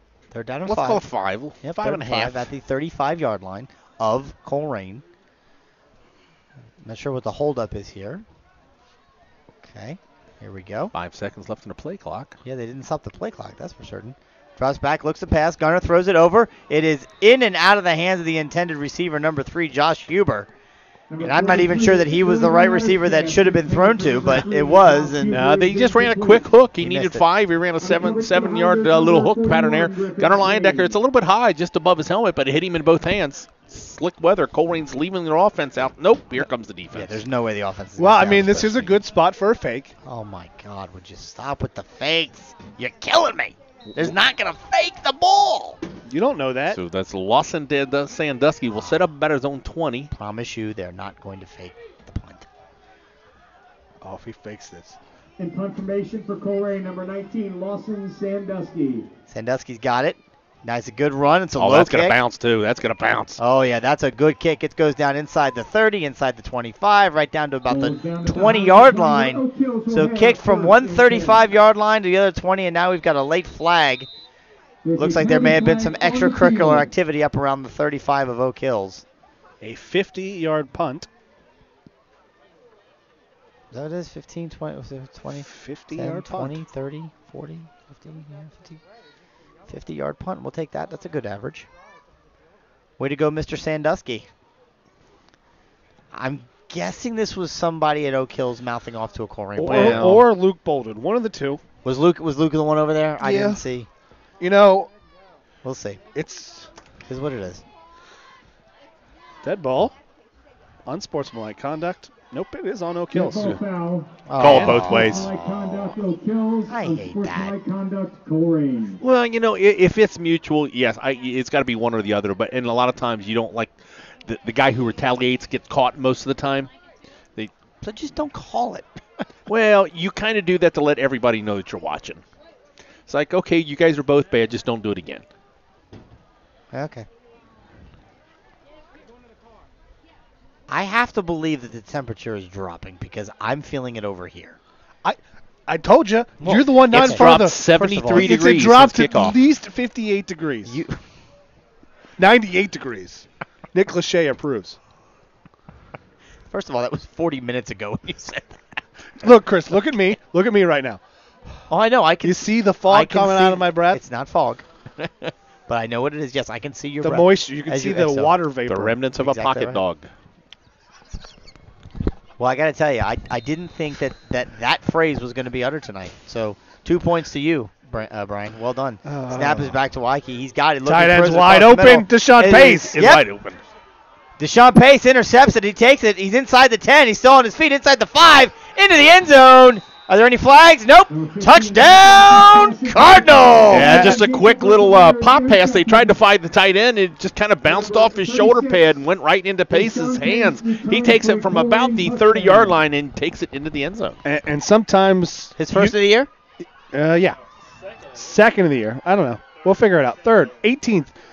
Sometimes, and this is the unfortunate event here for Oak Hill, sometimes third touchdown of the year. Wow. Sometimes your coach can do everything right, but your players still have to make the plays. That's right. And Coach Prosser had a great play call there. Yep. Play action, why hot, had the tight end wide open in the middle of the field. Snap is back on the extra point. It was low. Good job pickup by Martini. Yep, good job by Martini to make it available, and Mangold bangs it through. So with $1:37 left to go here in the first quarter, due to the missed extra point, Colerain is up 34-0. But it's just wide open tight end in the seam. Do everything right on the play call, and the pass is right there, right off his hands, bounces up in the air. Deshaun Pace in the right place at the right time, doing the right things. It bounced off of his chest. He collected himself, caught it in midair, and did exactly what he needed to do, Ivan's little brother, making good for the offense's lack of ability to convert on their last possession. So Colerain has now scored 5 touchdowns here to open this game to Oak Hill's none. And again, don't get discouraged. You want to listen to the program because the second half is when the real fun's going to begin. One, we'll get into a state of stupor that will be really enjoyable to listen to. And on top of that, again, we're really going to start delving into the Harbins and see if we can try and project out who exactly it is that Colerain will be playing next week at home in round 1 of the 2017 Couple playoffs. Score updates. Mason 22, Lakota East 0. Hamilton 14, Lakota West 0. Sycamore 14, Princeton 6. To get ready for the kickoff. It is a... we've got whistles on the kickoff. Maybe someone was offsides. They're calling offsides on Colerain. So other scores of note, it is now 35-7 Wittenwoods over Moeller. So it looks like Moeller basically puts them at the 8th seed. Unless West Claremont comes back on Milford, Moeller's going to be the 8th seed. And it's not inconceivable, correct me if I'm wrong, but they still may not make the playoffs. And that's why I said West Claremont needs to beat Milford, or Lakota East needs to beat Sycamore, but both of those teams are losing Lakota right East now. needs to beat Mason? Mason. Yep. But both of those teams are losing pretty badly right now. Right. And, of course, waiting for the number 8 seed is the number 1 seed, which is the aforementioned one-loss. There is also a very improbable mathematical possibility that Springboro gets in there. There's a line drive kick. It bounces and goes all the way to the 1-yard line and then rolls into the end zone. Just stopped past the goal line. That was almost a perfect kick. Could you have? I've never seen anything like it. That was checked up like a 9-iron right there on the green right there. That ball never got 6 inches off the ground. But with the wet conditions, it scooted, and nobody from Oak Hills touched it. The return man, that was deep. He was eyeballing it at the 1. Yeah, Chris Mango put a little backspin on that kick. I have no idea if that's what he did or not, but it sounds good. No, he just kicked it low. Yeah. But like I said, there's I don't even think if it's possible at this point, but there's a very small mathematical chance that somehow Springboro jumps it. But Oak Hills has the ball, and they snap. Vince Cobb is the man for Oak Hills tonight. He's getting tons of carries and tons of looks. He's going to pick up about 4 yards on the play. Tanner Riley on the tackle. Yeah, Dan Bolden a little upset with himself. He read that play, had him for a loss, but he doesn't miss too many, but that time he did. Pick up a 3. Minute 15 now. Snap is back. Once again, a handoff. This time it's a sweep. Run around to the right, and down goes the tailback at the 20-yard line, untouched. That 20-yard line really brought him down. But I don't know if that's a misstep that twisted an ankle and he hurt himself, or he just took a kind of a step to cut and hurt his. Yep, that's just a. Well, he's up already, isn't he? Well, if he would have stayed down, it might have been a knee thing where he made a little juke movement. But if he popped up like that, he twisted his ankle a little bit when he went to make a step, cut it upfield. Yeah, that's interesting. The Cardinals called a timeout there. And the referees immediately called to the Oak Hills bench to come out to assist Cobb to get up, but he kind of just jumped up on his own and kind of started to walk away. So yeah, he went down right away and grabbed his leg. He is walking off, but he's a noticeable limp. But as soon as a player is hurt, it's stopping the clock. They've got to. If they stop the clock for a player, the timeout has to be called. Vince Cobb is the leading rusher for this team. 100 attempts coming into the night on the year for 426 yards, so a 4.3 average. Nothing to shake a stick at. He does only have 3 touchdowns, but again, that's going to really be a factor due to the sense that the Oak Hills throws the ball way more than they run it. Well, I'm watching him. He's got a heavy bandage there on his left calf, but really the trainers aren't looking at anything right now. He's standing at the sideline, so it might have been a pre-existing condition that he's just kind of trying to play through. So 3rd down and 9, shotgun formation, 3 wide receivers. Hand up the middle, 4th down. And Colerain is going to call a timeout, stop the clock. They'll have 1 remaining. And at this point, this is just we want the ball back, work on our 2-minute offense. Work on our 2-minute offense. Let's get a running clock coming out the gate at the second half. Yeah, because they Colerain received the kick to start the game, so they'll be kicking off to Oak Hills. So yeah, sure, they absolutely would like to get 1 more possession, because they'd like to put themselves in that running clock situation to start the second half, which they are not, because it is only 34-point differential right now, 34-0. Don't know if we'll see it tonight, but we've seen it time and time again in Colerain and some of these blowouts. Your starters play the entire first half. Yep. First possession of the second half, you get your starters for one possession. Then you get your starting offensive line with your backup quarterback for possession, and then it's wholesale from that. But Well, I think a lot of that has to do with what the other team chooses to do, right? I mean, Well, we didn't see that last week. I know, and we know which team we played and why we didn't see it last week. Cox is a good coach. In punt formation for the Highlanders, number 52, Gavin McCarthy. Update. Update. Number 2, Javon Hicks. Late in the second quarter, St. X leads St. X 7-3. So the snap's back on the kick. Heavy rush, and this ball, I didn't know he get touched, but he had to rush to get off. Yeah, bounced Bad at the punt, takes a bounce to the Cardinals' favor, and with 52 seconds left in the half, the Cardinals will take over on the Oak Hill Highlanders 43-yard line. It bounced at the 45 and then kicked back 2 yards. And let me Oak Hill's down restate right the score. It is Louisville St. X. No, don't tell us. 7, Don't tell us who's winning. Just say St. X, and you can tell us at the very end. Cincinnati St. X 3. Wait, Chris wanted to tell a joke? He's usually telling us to seriously up. Seriously up? Is that a word? Nope. Guys, Nope. This is. I'm sorry for everyone at home expecting this. This is the least serious broadcast we do every year. It usually is because it's the end of the year. You know, we've been. If you think about it, you know, we've been doing these since the end of August when we did the Princeton scrimmage, and we've gone every week since. You guys have gone every week since. I have not. I've missed a Well, couple. I have. I missed one game this year. Yeah, I've been here. You have, Brandon. You are the rock that keeps this moving. Got a line, So Decker. 4 wide receivers, shotgun formation for the Colerain Cardinals. I love it. I love it. There's a pitch out to number 1. He's got it. Sincere Jones makes stiff arm possible for another few more yards. Going to pick up about 5 yards. Takes it out of bounds, so the clock's going to stop. 46 seconds to go. Picks up almost 5. Yep. Plenty of time. No timeouts left? Nope, no timeouts left. So this is a really good exercise for Colerain to see what they can do when they need to move down the field quickly. This is where you get that work in. This is where you get that opportunity. Man in motion. Sincere Jones takes it. Garner drops back, looks to pass, sees the middle open up, stays on his feet, makes 3 men miss, picks up a first down. Clock stops with the first down to the 24-yard line. Glad to see Gunner taking the initiative there to just tuck it and run when nothing was open. Well, and he shows a little bit of strength right there. I mean, he's a pretty fit kid. He runs through some arm tackles, gets down to the 24. Like to see here, no huddle, drops back, looks to pass, rolls to his right, looks, does a quick dump off. Sincere Jones might have been able to, but no, Sincere Jones was too deep and out of the back of the end zone. Chris forgot his binoculars. No, he wasn't. Yes, he was. It was Javon Hicks. That was Javon Hicks. No, Sincere Jones was on the goal line. He wasn't through the back of the end zone. It's all right. So Hicks was out of bounds on the play, but it does stop the clock. Yep. 26 seconds. Cardinals still have no timeouts. Cardinals have no timeouts. Yep. There's another short pass.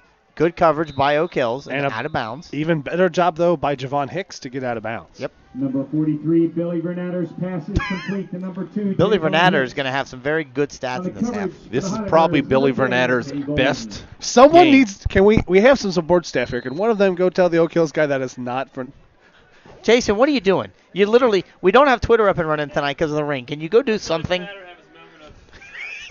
Jason wants. So Jason third wants down and 5, Billy Vernatter under center. This is the Billy Vernatter breakout game. I tell you, Billy Vernatter. I mean, we never saw it coming, but you just never do, right?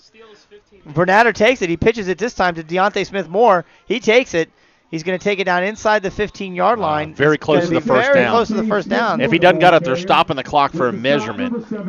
Haven't signaled for the first down. Really impressed by how Vernatter has led this final minute. Now Vernatter's going to get an incomplete pass here as he's going to spike the ball. Yep, for his first varsity playing time, Vernatter, you know what? He tried to spike the ball, but he fumbled the ball out of center. And they're calling that the plays are going to continue to go, and Colerain. That'll run the clock out. Yep. Number 43, Billy Vernatter. Billy Vernatter lost the handle on that, wanted to spike it, but as a result, it just kind of slipped out of his hands and he had to fall on it. So as a result, it goes down as officially as a fumble and then a recovery, and that brings the first half to an end with Colerain leading 34-0. And blame the rain on that one. Well, and for any parents or grandparents listening at home, that's not Billy Vernatter.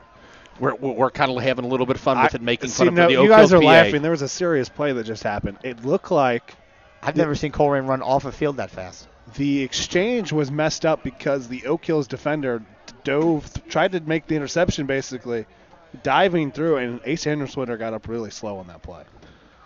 So he kind of submarine. He was trying to intercept the spike and disrupted the snap. Ace Ehrenschwender been battling injury for the past several weeks. We got a clean bill of health coming into this game, so good call out, Brendan. We'll need to keep an eye out for him. So, again, as a reminder, we're going to go to halftime now. We'll be silent. We'll keep the camera on the scoreboard, and assuming that people and or umbrellas aren't in your way. Yeah, everybody's making a dash to the concession stand. Absolutely, or to cover. Then we'll try and get back here with about anywhere from 3 to 5 minutes left to go in the half, where your Colerain Cardinals lead the Oak Hills Highlanders 34-0.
All right, we are back for some halftime stats and some scores. We, as I get to the photo. Would you like me to help you with your phone? No, I know how it works. Okay, so Cardinals lead 34-0. Cardinals have 15 first downs to Oak Hill's 3. Cardinals with 294 yards rushing. Oak Hills with 32 yards rushing. Colerain with 12 passing yards. Oak Hills leads that with 23 passing yards. Cardinals are 4 of 9 throwing the ball. Oak Hills is 2 of 5 with an interception. Colerain has won 39 plays for 306 yards. Oak Hills has 21 plays for 55 yards. Cardinals averaging nearly 8 yards a play. Oak Hills averaging 2.5. Cardinals have fumbled the ball 4 times but have not lost a single one. Oak Hills fumbled once, lost it. 2 penalties on the Cardinals for 15 yards, none on Oak Hills. 1 punt for 50 yards by Cardinals. 5 punts for 33-yard average for Oak Hills. 3 punt returns for Colerain for a total of negative 10 yards. Not good punt returning. 0 punt returns for the Highlanders. 1 kick return for 3 yards for the Colerain, and 3 punt returns for 38 yards for the Highlanders. Colerain also has 1 interception returned for 30 yards. Individually, Sincere Jones has 89 carries. I'm sorry, 89 carries. Has 89 yards on 6 carries. J.J. Davis, 141 yards on just 9 carries. Both Sincere Jones and J.J. Davis are averaging 15 yards a carry. Smith Moore with 7 carries for 31 yards and a touchdown. Sincere J.J. Davis has 2 touchdowns. Linedecker, 3 carries, 16 yards and a touchdown. Billy Vernatter has 5 carries for 17 yards. As we all know, Gunnar Linedecker is wearing Billy Vernatter's jersey because he got blood on it. Cardinals, 294 yards rushing and 4 touchdowns. The only individual stats we have here for Oak Hills, because we had to take pictures of the stat program and didn't have an actual printout. Wyke is 2 for 4 for 23 yards and a long of 15. He also had an interception. So, that's your first half stats here. We would also like to make note for the hospitality here at Oak Hills and let everyone know this is the best hot dog we've ever had. It's a simple hot dog. No condiments, just a bun and a hot dog. And it was one of the best hot. It's the best hot dog I've ever had. Hot dog. We've gone to a lot of places, lots of stadiums. The best hot dog we have ever had. So, that being said, got some scores around town, Brandon? We do have some scores from around town. Mason leads Lakota East 29-0 at halftime. Hamilton leads Lakota West 14-0. Sycamore only up 14-6 over Princeton. Fairfield 34, Middletown 0. Elsewhere, on the last play of the half, LaSalle scores. They're up 10-7 over the Elder Panthers. Louisville St. Xavier trails Cincinnati St. Xavier in Louisville. The Bombers lead the Tigers 9-7 at halftime. Winton Woods is laying the smackdown. Moeller got up 7-0 over the Warriors. Winton Woods would score a touchdown, block a punt for a touchdown, and they're now up 35-7. Winton Woods leads Moeller. Elsewhere, Milford jumped to a 14-0 lead over West Claremont. They are now tied, however, at 21 apiece. Trotwood Madison leads Wayne 14-7. Centerville 17-0 over Beaver Creek. Anderson 26. Walnut Hills 0. And what else do we got? We got Mentor leading Elyria 27-6. I'm really out of scores. Now I'm just going to scroll down Twitter. So. Well, Brandon, let's just talk about what some of these scores mean. We got 3 minutes left to the second half. For everyone to know, there is basically at this point, if both Elder and Moeller lose, Moeller at this point is sitting at the 8th seed. They get the benefit, since they beat Hamilton and the other, they'll get points for Hamilton if they hold on and beat Lakota West. If Elder and Moeller hold on, they will fall all the way down the standings, and they'll end up at the 7th and 8th spots, respectively. However, West Claremont, if they were to pull off the upset over Milford, They're tied 21 decent now. Would basically push Moeller out of the playoffs, and then Elder would become the 8th seed, and it'd be some combination of Fairfield, Sycamore, West Claremont. Right now, the Cardinals are looking at Elder, Fairfield, or Moeller. If West Claremont beats Milford, we're looking at Fairfield, West Claremont, Milford. And for those of you confused with all that, this is a great work that's done by Chris and Brandon every year, but we don't have the official numbers. This is just the math that we do, and we're pretty accurate with it. I believe it comes out Sunday. The official one will come out Sunday because there is one game of note that could completely change anything. Moeller can then, if the results hold, Moeller could jump Elder if St. Ives defeats St. Ed's Saturday night. Yeah, so stay tuned. We'll get you close. Final results Sunday night. We'll put that up on Twitter. I'm sure everybody will be paying attention to it. And again, thanks to all of our corporate sponsors and any individual sponsors that for your generous donation will allow us what we do here at wearecolerain.com. You get to listen to these games free. We get the equipment paid for in front of us. They support everything, not only the sports, but all the other extracurricular activities around the school.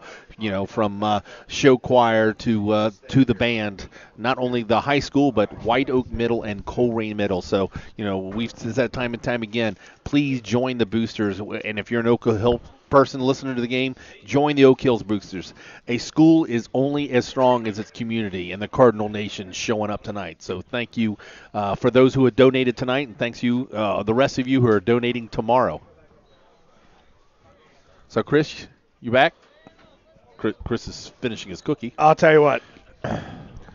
Those hot dogs on top of the Nutter Butter cookies that they provided. I haven't had a Nutter Butter in years. Well you done. know what? We travel to other schools, and sometimes we get spoiled at Colerain. Our boosters and our volunteers do a tremendous job. Well, you also have a lot of restaurants in the area that donate Olive Garden, Quaker Steak. Well, that's all done by they're all corporate sponsors, and we work deals with them. Part money, part food. And sometimes you get there's those situations where they have the corporate sponsors. Mason has a lot of times. Lakotas get those corporate sponsors. Hamilton has, I forget that Hamilton specific pizza, Richie's or something. They have that all the time. Oak Hills tonight is proving you don't need anything fancy. You just need a good hot dog. It is. By the way, our tweet was both favorited and retweeted by Oak Hill Sports. I'm just telling you, we did tweet out a picture of that hot dog. We can't emphasize the highlight of the evening. That hot dog. Let's not go that far. Well, but I mean, it is top three. When you have certain things that trigger memories, and this brings it back to 4 or 5 years ago. Way more than 4 or 5 years. 7 years ago? 7, 8 years ago. 7, 8 years ago, the infamous pocket dog game. That was something else. That was a game. We were just getting started. To take a minute and tell the story here, right? We were just getting started, and we either didn't contact the AD soon enough, or we did, and we didn't really get a warm reception because they didn't really know who we were. So like, hey, listen, if you want to do what you want to do, you can do it from the stands. Now what we do is broadcast the game. So we actually had to set up all of our equipment in the stands the other side, and we ran an electric cord from the back of the stands. No, we ran 4 200-foot extension cords over to which is it even there anymore? Yeah, there's a little concession stand. The little concession stand shack right over there, and we in through the back. We ended the cord to the person selling hot dogs and Doritos and said, "Could you plug this?" Yeah, we plugged it into the popcorn machine. That's right, and then we went back to the stands. And thankfully, the weather wasn't horrific that night. I remember it being a little colder. It was crisp, but so we're broadcasting the game, doing what we do. Having a little banter, and this is pre-Brandon because he was still in college. I was there. No, Brandon was there. Oh, was he? Yeah, Brandon was there. All three of us were still on it. Brandon was still in college, but it was pre-me on the mic. It was just me doing the. You were there doing all the programming. Yeah, so we're there, and it was funny. I don't know if you remember. There's about a 10-year-old, 9-year-old kid who just sat next to us, staring the entire time. Watching us the whole time. It was a 7th grader. It was a 7th grader, and he's going like, "Wow, look at I'm next to the broad." He sees our laptop and our headsets, and we're having fun. Well, halftime comes around, and Chris is doing his halftime show. Were you doing it with Jason? No, I don't think so. I think it did was the just- halftime show. Okay, Brandon was doing the halftime show. He only did halftime. So it was wintertime, so I had a heavy coat with multiple pockets, and I Yep. go to the concession stand, and I come back, and of course, what I do is try to distract Chris every week. And I came out, and I had about 14 hot dogs in all 13 pockets that I had. And I didn't know that. So- I had no idea. And then we kind I of started pulled- the second half. We'd started the second half. Yep. And then all of a sudden, David Blaine. you're Pocket dog. You're eating a hot dog. I'm like, where did that come from? And you're like, in my pocket. I went, what do you just pull a hot dog out of your pocket? As the kickoff goes back to the end zone, no return.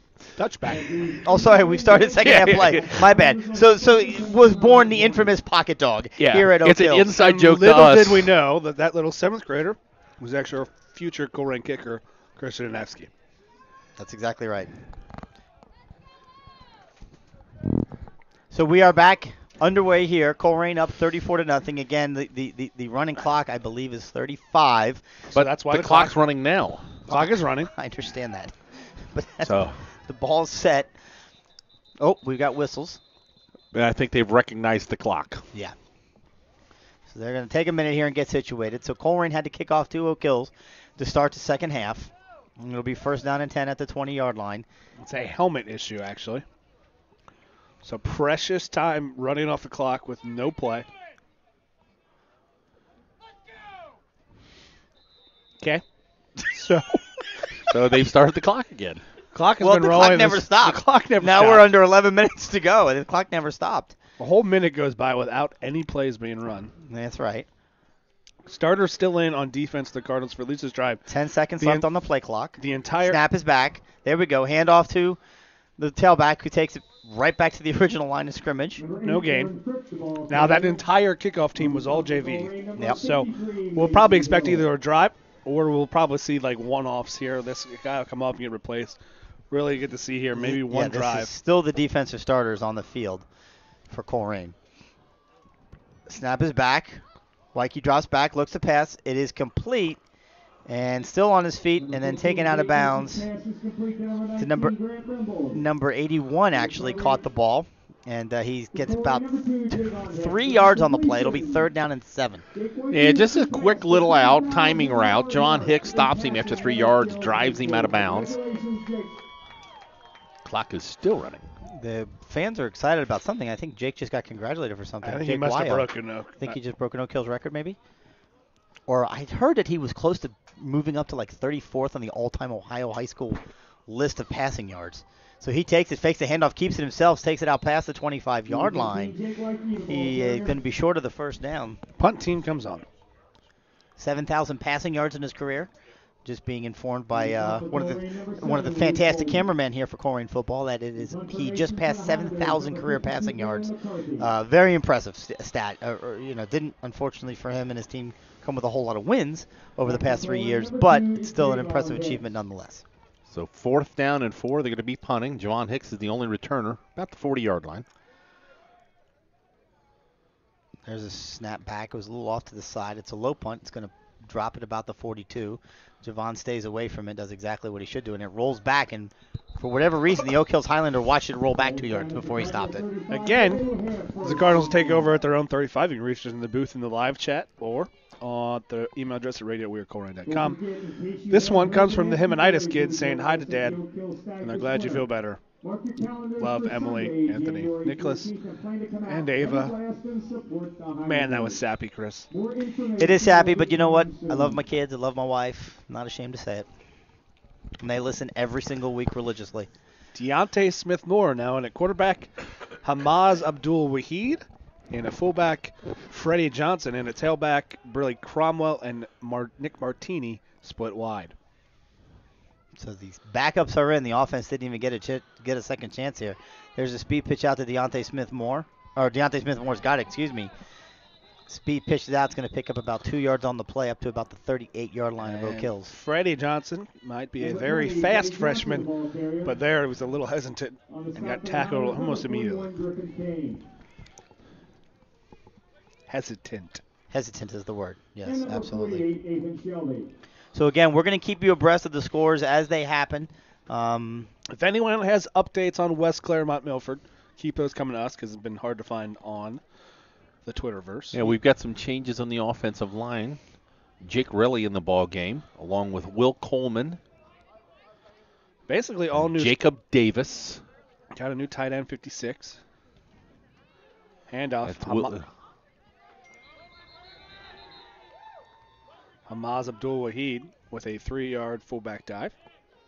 56, 76 in the game. Nick Kroger's started the game. 63.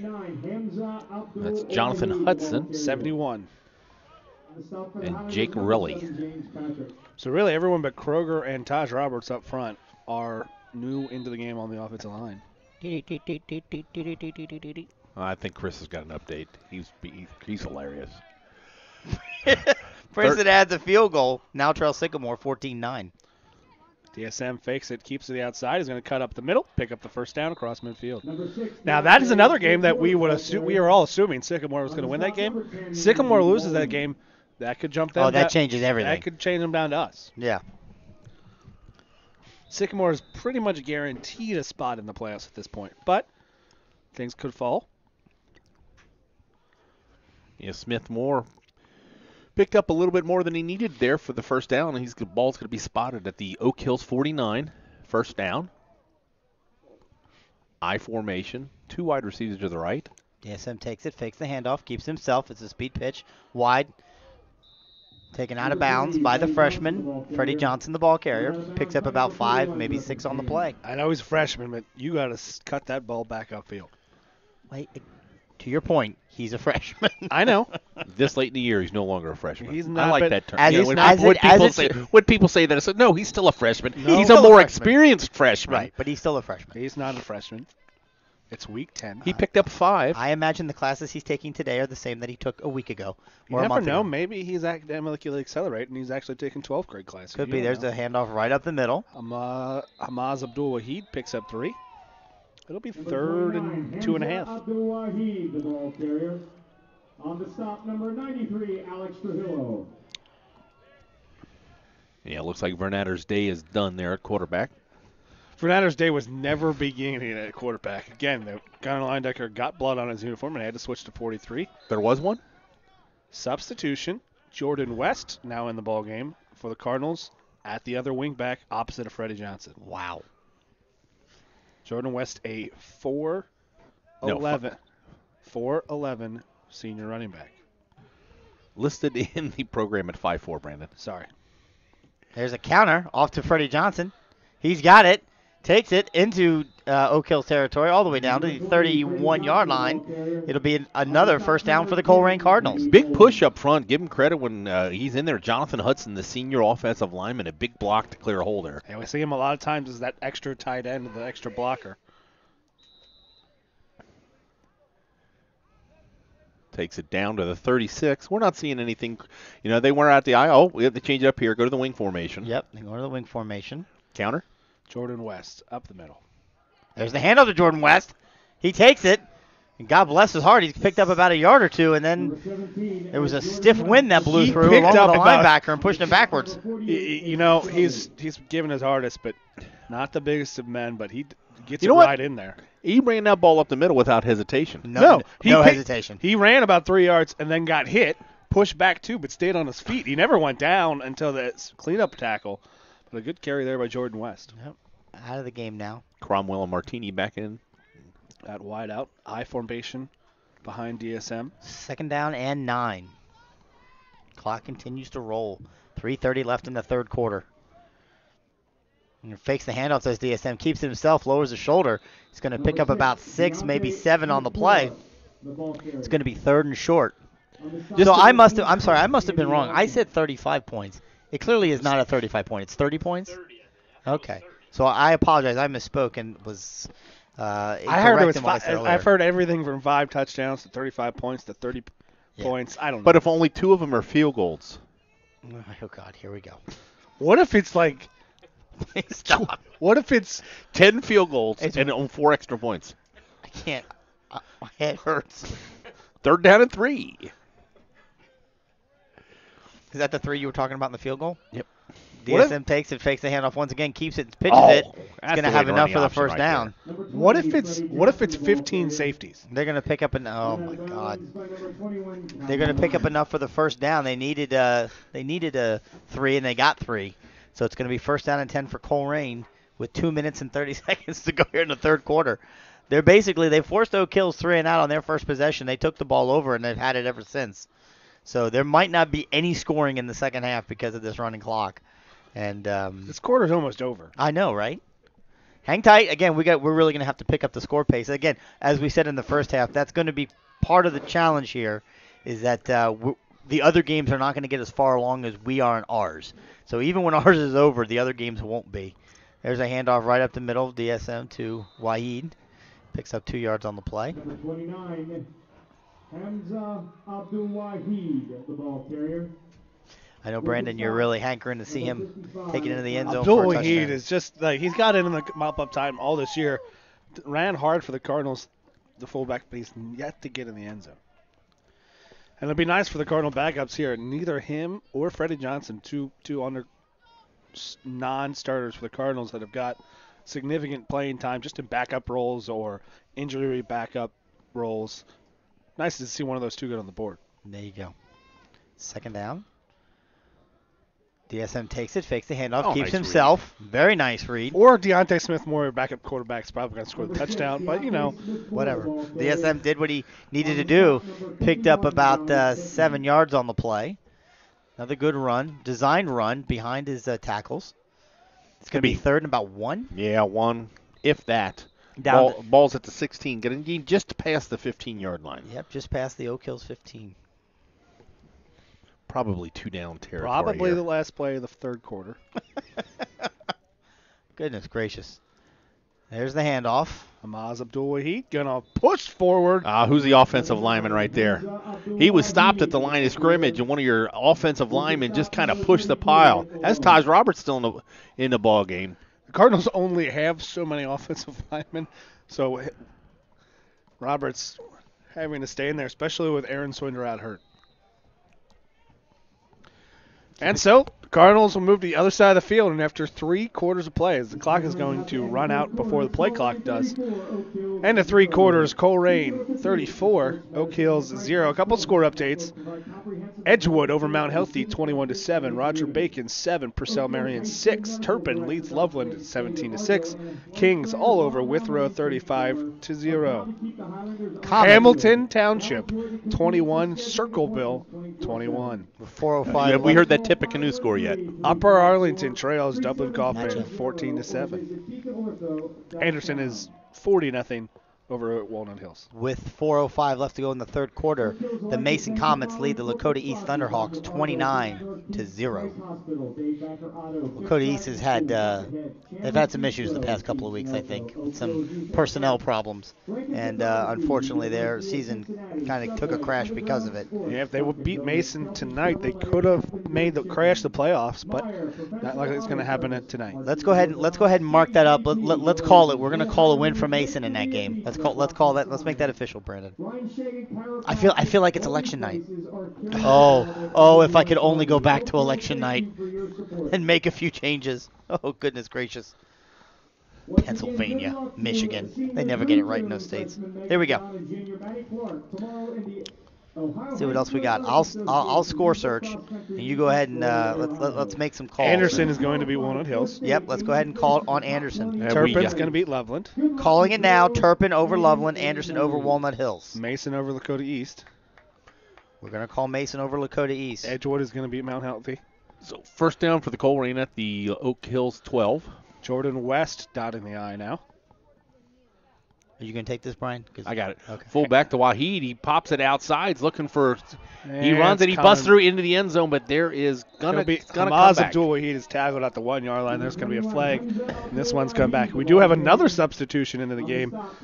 DSM is now out, and Lawson Sandusky, right? 19 is now in a quarterback. JV quarterback Lawson Sandusky, the sophomore, getting some play time here at the quarterback position. But it is a spot foul. So that'll bring it back all the way to the 19. Breaking news First here. down and 14. Moeller had a 49-yard run all the way down to the 2-yard line of Winton Woods.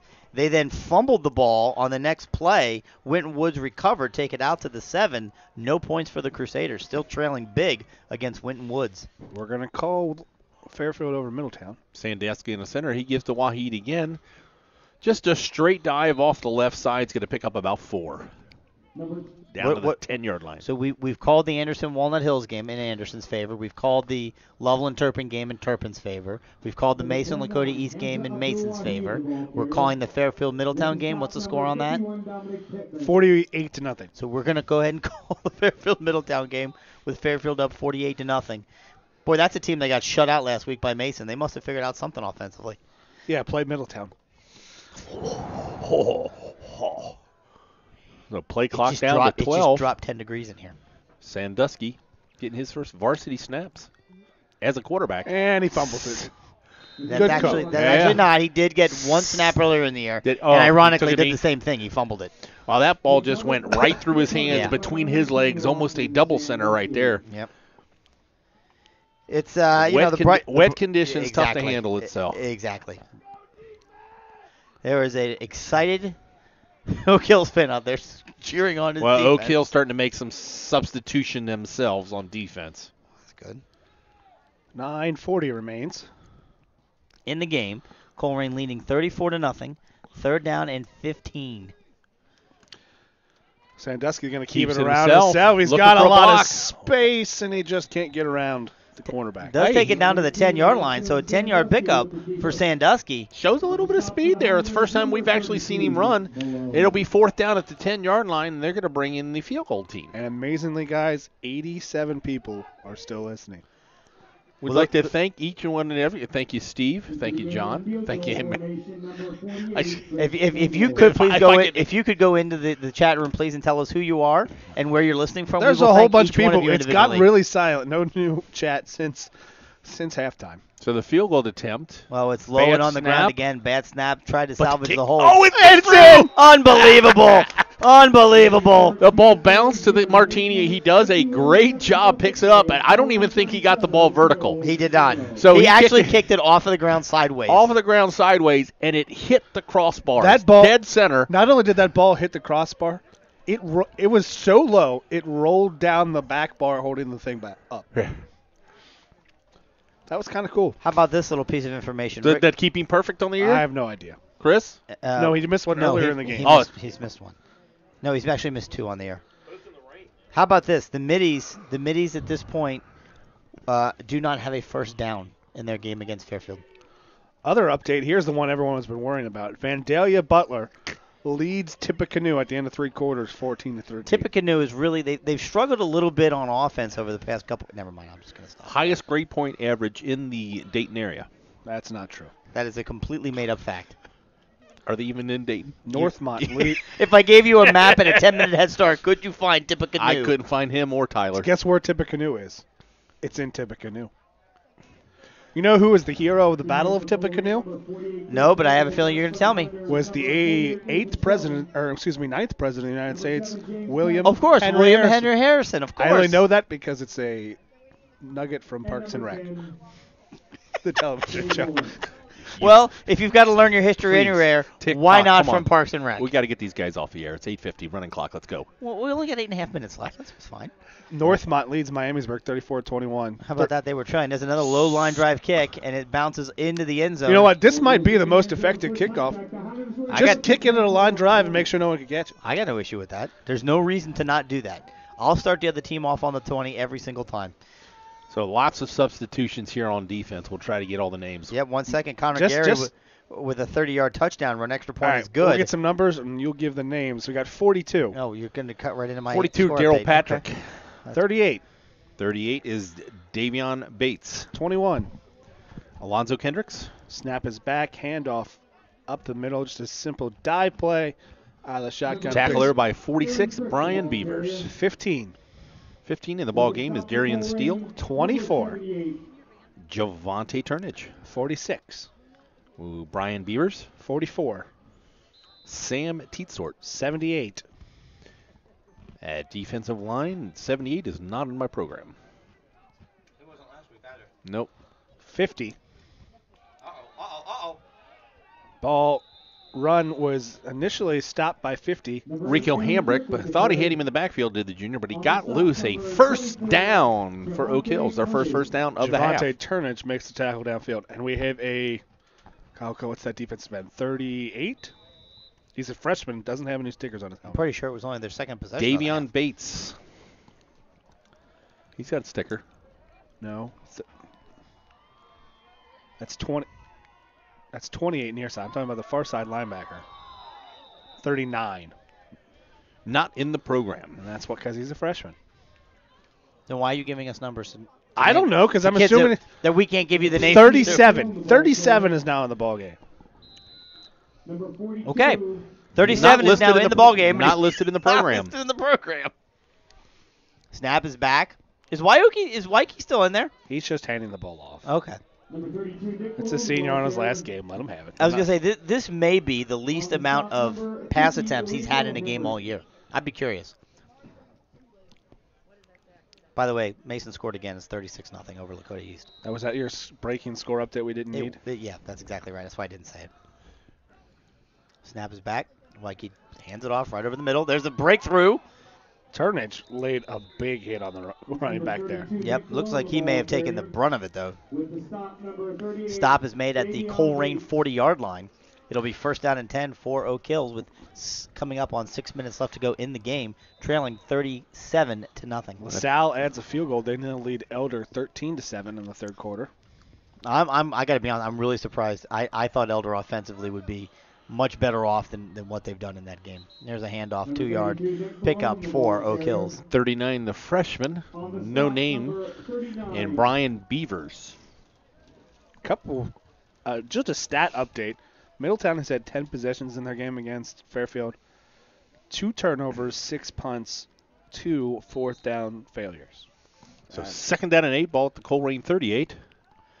Handoff in the backfield, looking for some room to run. Ball's loose! Freshman, pick it up. No, it's going to be 78. Whose name we don't have. In the ball game. Recovered the fumble. Colerain will take over. First down and 10 at the 40-yard line. So your backup's in for the Colerain. The Colerain, I love when you say that. For the Colerain, they want to keep the score at naught. Springboro. Colerain's only had one shutout this year, shutting out Sycamore 42-0. Springboro leads Lebanon 31-7. Mark that one. I don't think that one really doesn't matter though, right? So it does. We can call it, but I mean that was a secondary point for somebody. Yeah. Jacob Colley in the ballgame in the offensive line. Lawson Sandusky back in a quarterback I formation. Again, under 5 minutes left to go. This is just want to run this out here, have good snaps. Hands it right over the middle of the fullback, and he gets basically nothing. That was Waheed again up the middle. Hamilton leads 21-0 over Lakota West in the fourth quarter. I'm going to lose 4 points on that pick. That's a surprise for anybody. Well, not after the showing from last week from Lakota West, but.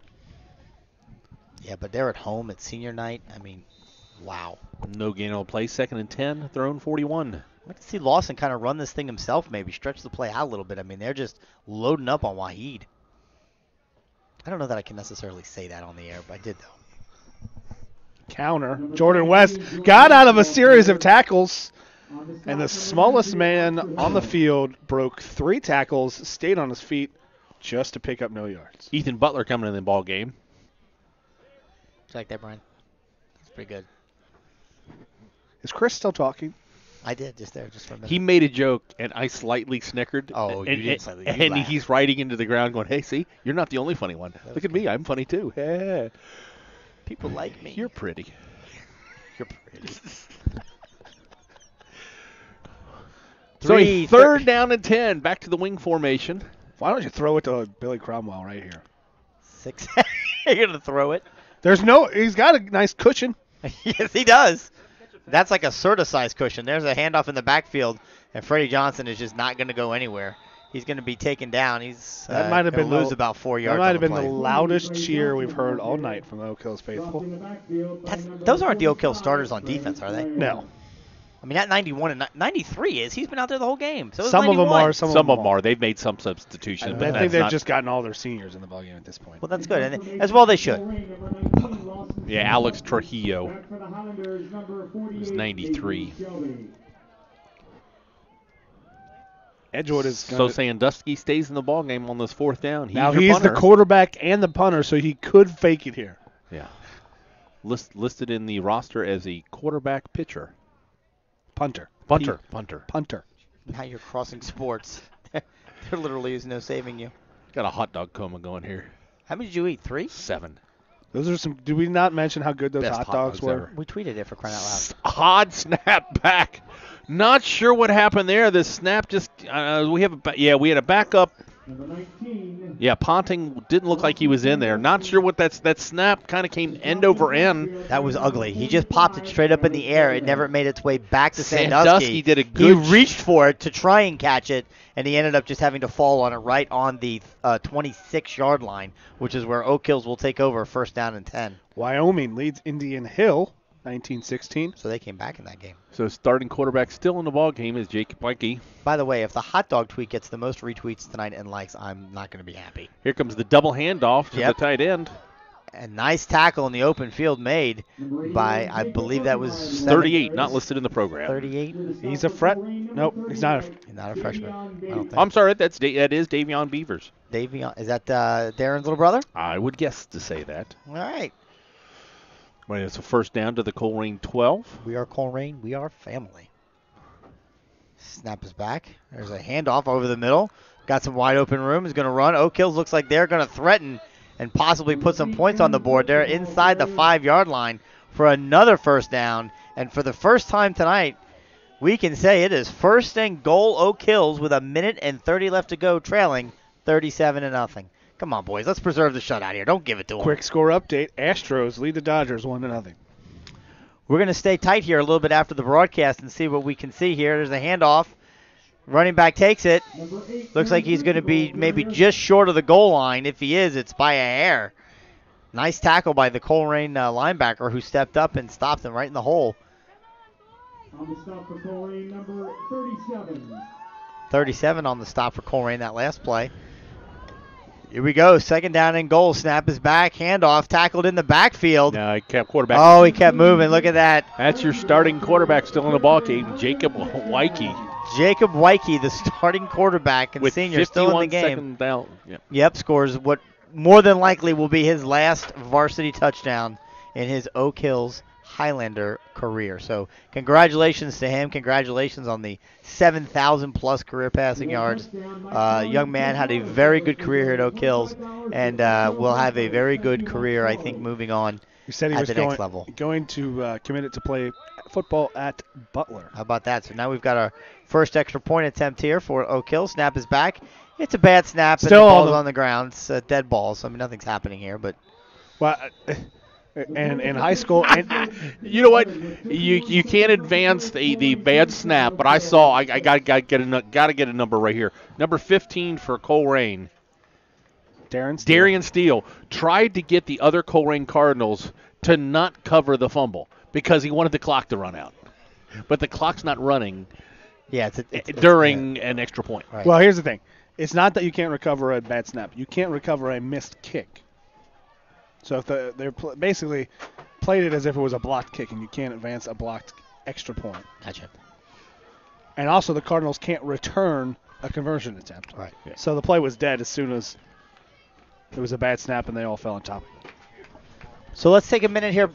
Let's take a look here, Brandon, at our stats. Can we take a look at not the stats, at our Harbin situation? Oh, you want me to do that now? Yeah, let's do that now because it's under a minute to go. The game is over. Colerain's going to win this game. They're going to go undefeated in the GMC. Of course, they've already won their 18th consecutive GMC championship in a row, 19 overall.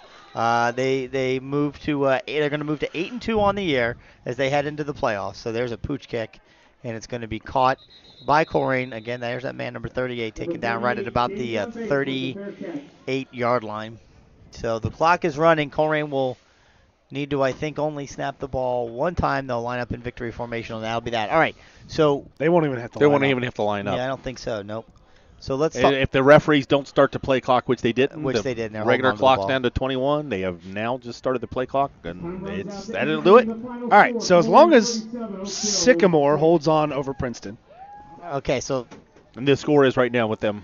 this game has come to a conclusion. Congratulations to the Colerain Cardinals. We're going to win 37-6 over Oak Hills. Both teams are on the field, and they're crossing now and shaking hands. And again, it is still just pouring down rain.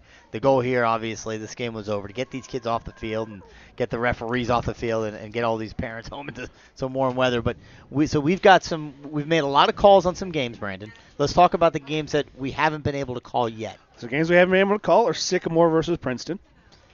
Okay. And we're going to call Hamilton over Lakota West at this point. 21-0. Yeah. Okay, call it. So we're going to call it. Now what that leaves is 3 games, is the Princeton-Sycamore game, the Elder-LaSalle game, and the St. Ives-St. Ed's game tomorrow. What about the Moeller-Winton Woods game? Moeller is up, or Winton Woods is up 35-7 in the fourth quarter. So we're going to give. So we're gonna call Winton Woods on that victory. Call Winton Woods on that victory. And what's the Elder-LaSalle situation? LaSalle leads 13-7 at the end of 3 quarters, but Elder is driving.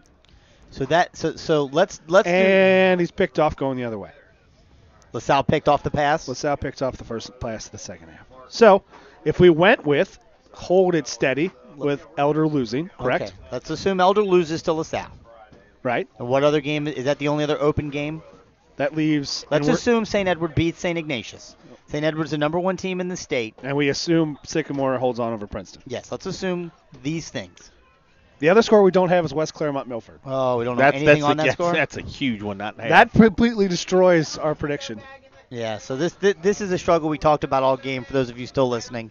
This game went to a running clock early in the second half, and so many of these other games just aren't anywhere near conclusion, so it's very difficult for us to project what's going on there. Let's assume Milford wins. Let's assume Milford wins. Okay.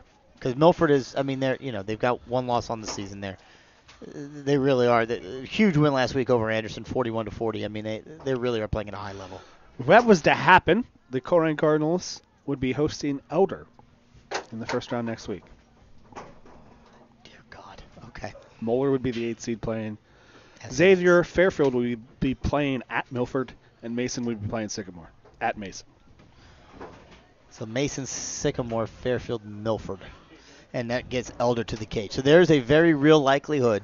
Milford and West Claremont are tied at 21 at the end of 3 quarters, but West Claremont is driving. Change that 1 score. So if I change that 1 score, that would make Fairfield the 7th seed, Elder the 8th seed, Moeller would be out of the playoffs, West Claremont and Milford would play again next week as the 4 So that is how huge that game is. You talked about it as we walked into the stadium at 5 o'clock tonight, Brandon, and you nailed it. The West Claremont-Milford game, for those of you still listening. If West Claremont holds on, not only do they win the game, they host next week against Milford. And if they lose, they're not even in? If they lose, they're not even in. So you go from a scenario where if you're West Claremont, you're winning not only for the right to play, but the right to host. Potentially. And if they win, they boot out Moeller, and you push Elder to an 8th seed. And pushing Elder an 8th seed, and it would basically be on our side of the bracket, it would be the GMC tournament. It would be us versus Fairfield, Sycamore versus Mason. Oh, so Milford doesn't get in. Milford gets in at the 5 seed. Okay. So they end up having to play. If that holds. Let's say Elder comes back, rearrange it again. We're playing Sycamore. West Claremont just scored, so touchdown. West Claremont touchdown. So let's just say West Claremont wins, Elder wins. It would completely reshuffle. Elder would jump up. They would be hosting West Claremont next week. We would be playing the Sycamore Aviators. So here's what we're gonna do. We're gonna go ahead and wrap the broadcast now because we're not gonna wait for all of this to be over. But what we want to do is, of course, we want to. There's something very special. Can you still got the camera running? Can you get what's going on in the field? What's going on in the field? What is that right there? Oak Hill Seniors. Oh, those are the Oak Hill Seniors. Yeah, not the Colerain. My apologies. Here's the other permutation. Yep. If all those Elder wins, West Claremont wins.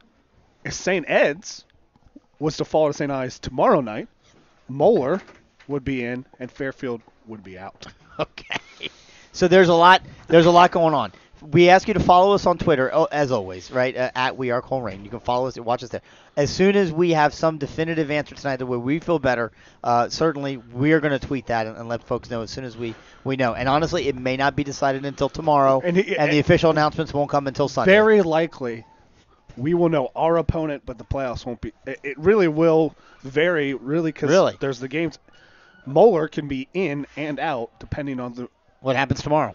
In a game they're not even in. And it was a very big deal for Hamilton to beat Lakota West because Moeller beat Hamilton earlier in the year, and that gives them points that could launch them over Fairfield. That's exactly right. So, for Brian and Brandon Wyatt, this is Chris Amanitis with We Are Colerain. Thank you so much for listening tonight, for tuning in. Colerain victorious tonight, 37-6 over the Oak Hills Highlanders. The regular season is now over, and they move on to the second season, and we will be back right here next week on wearecolerain.com as round one of the 2017 playoffs get underway. Thanks, and good night, everybody.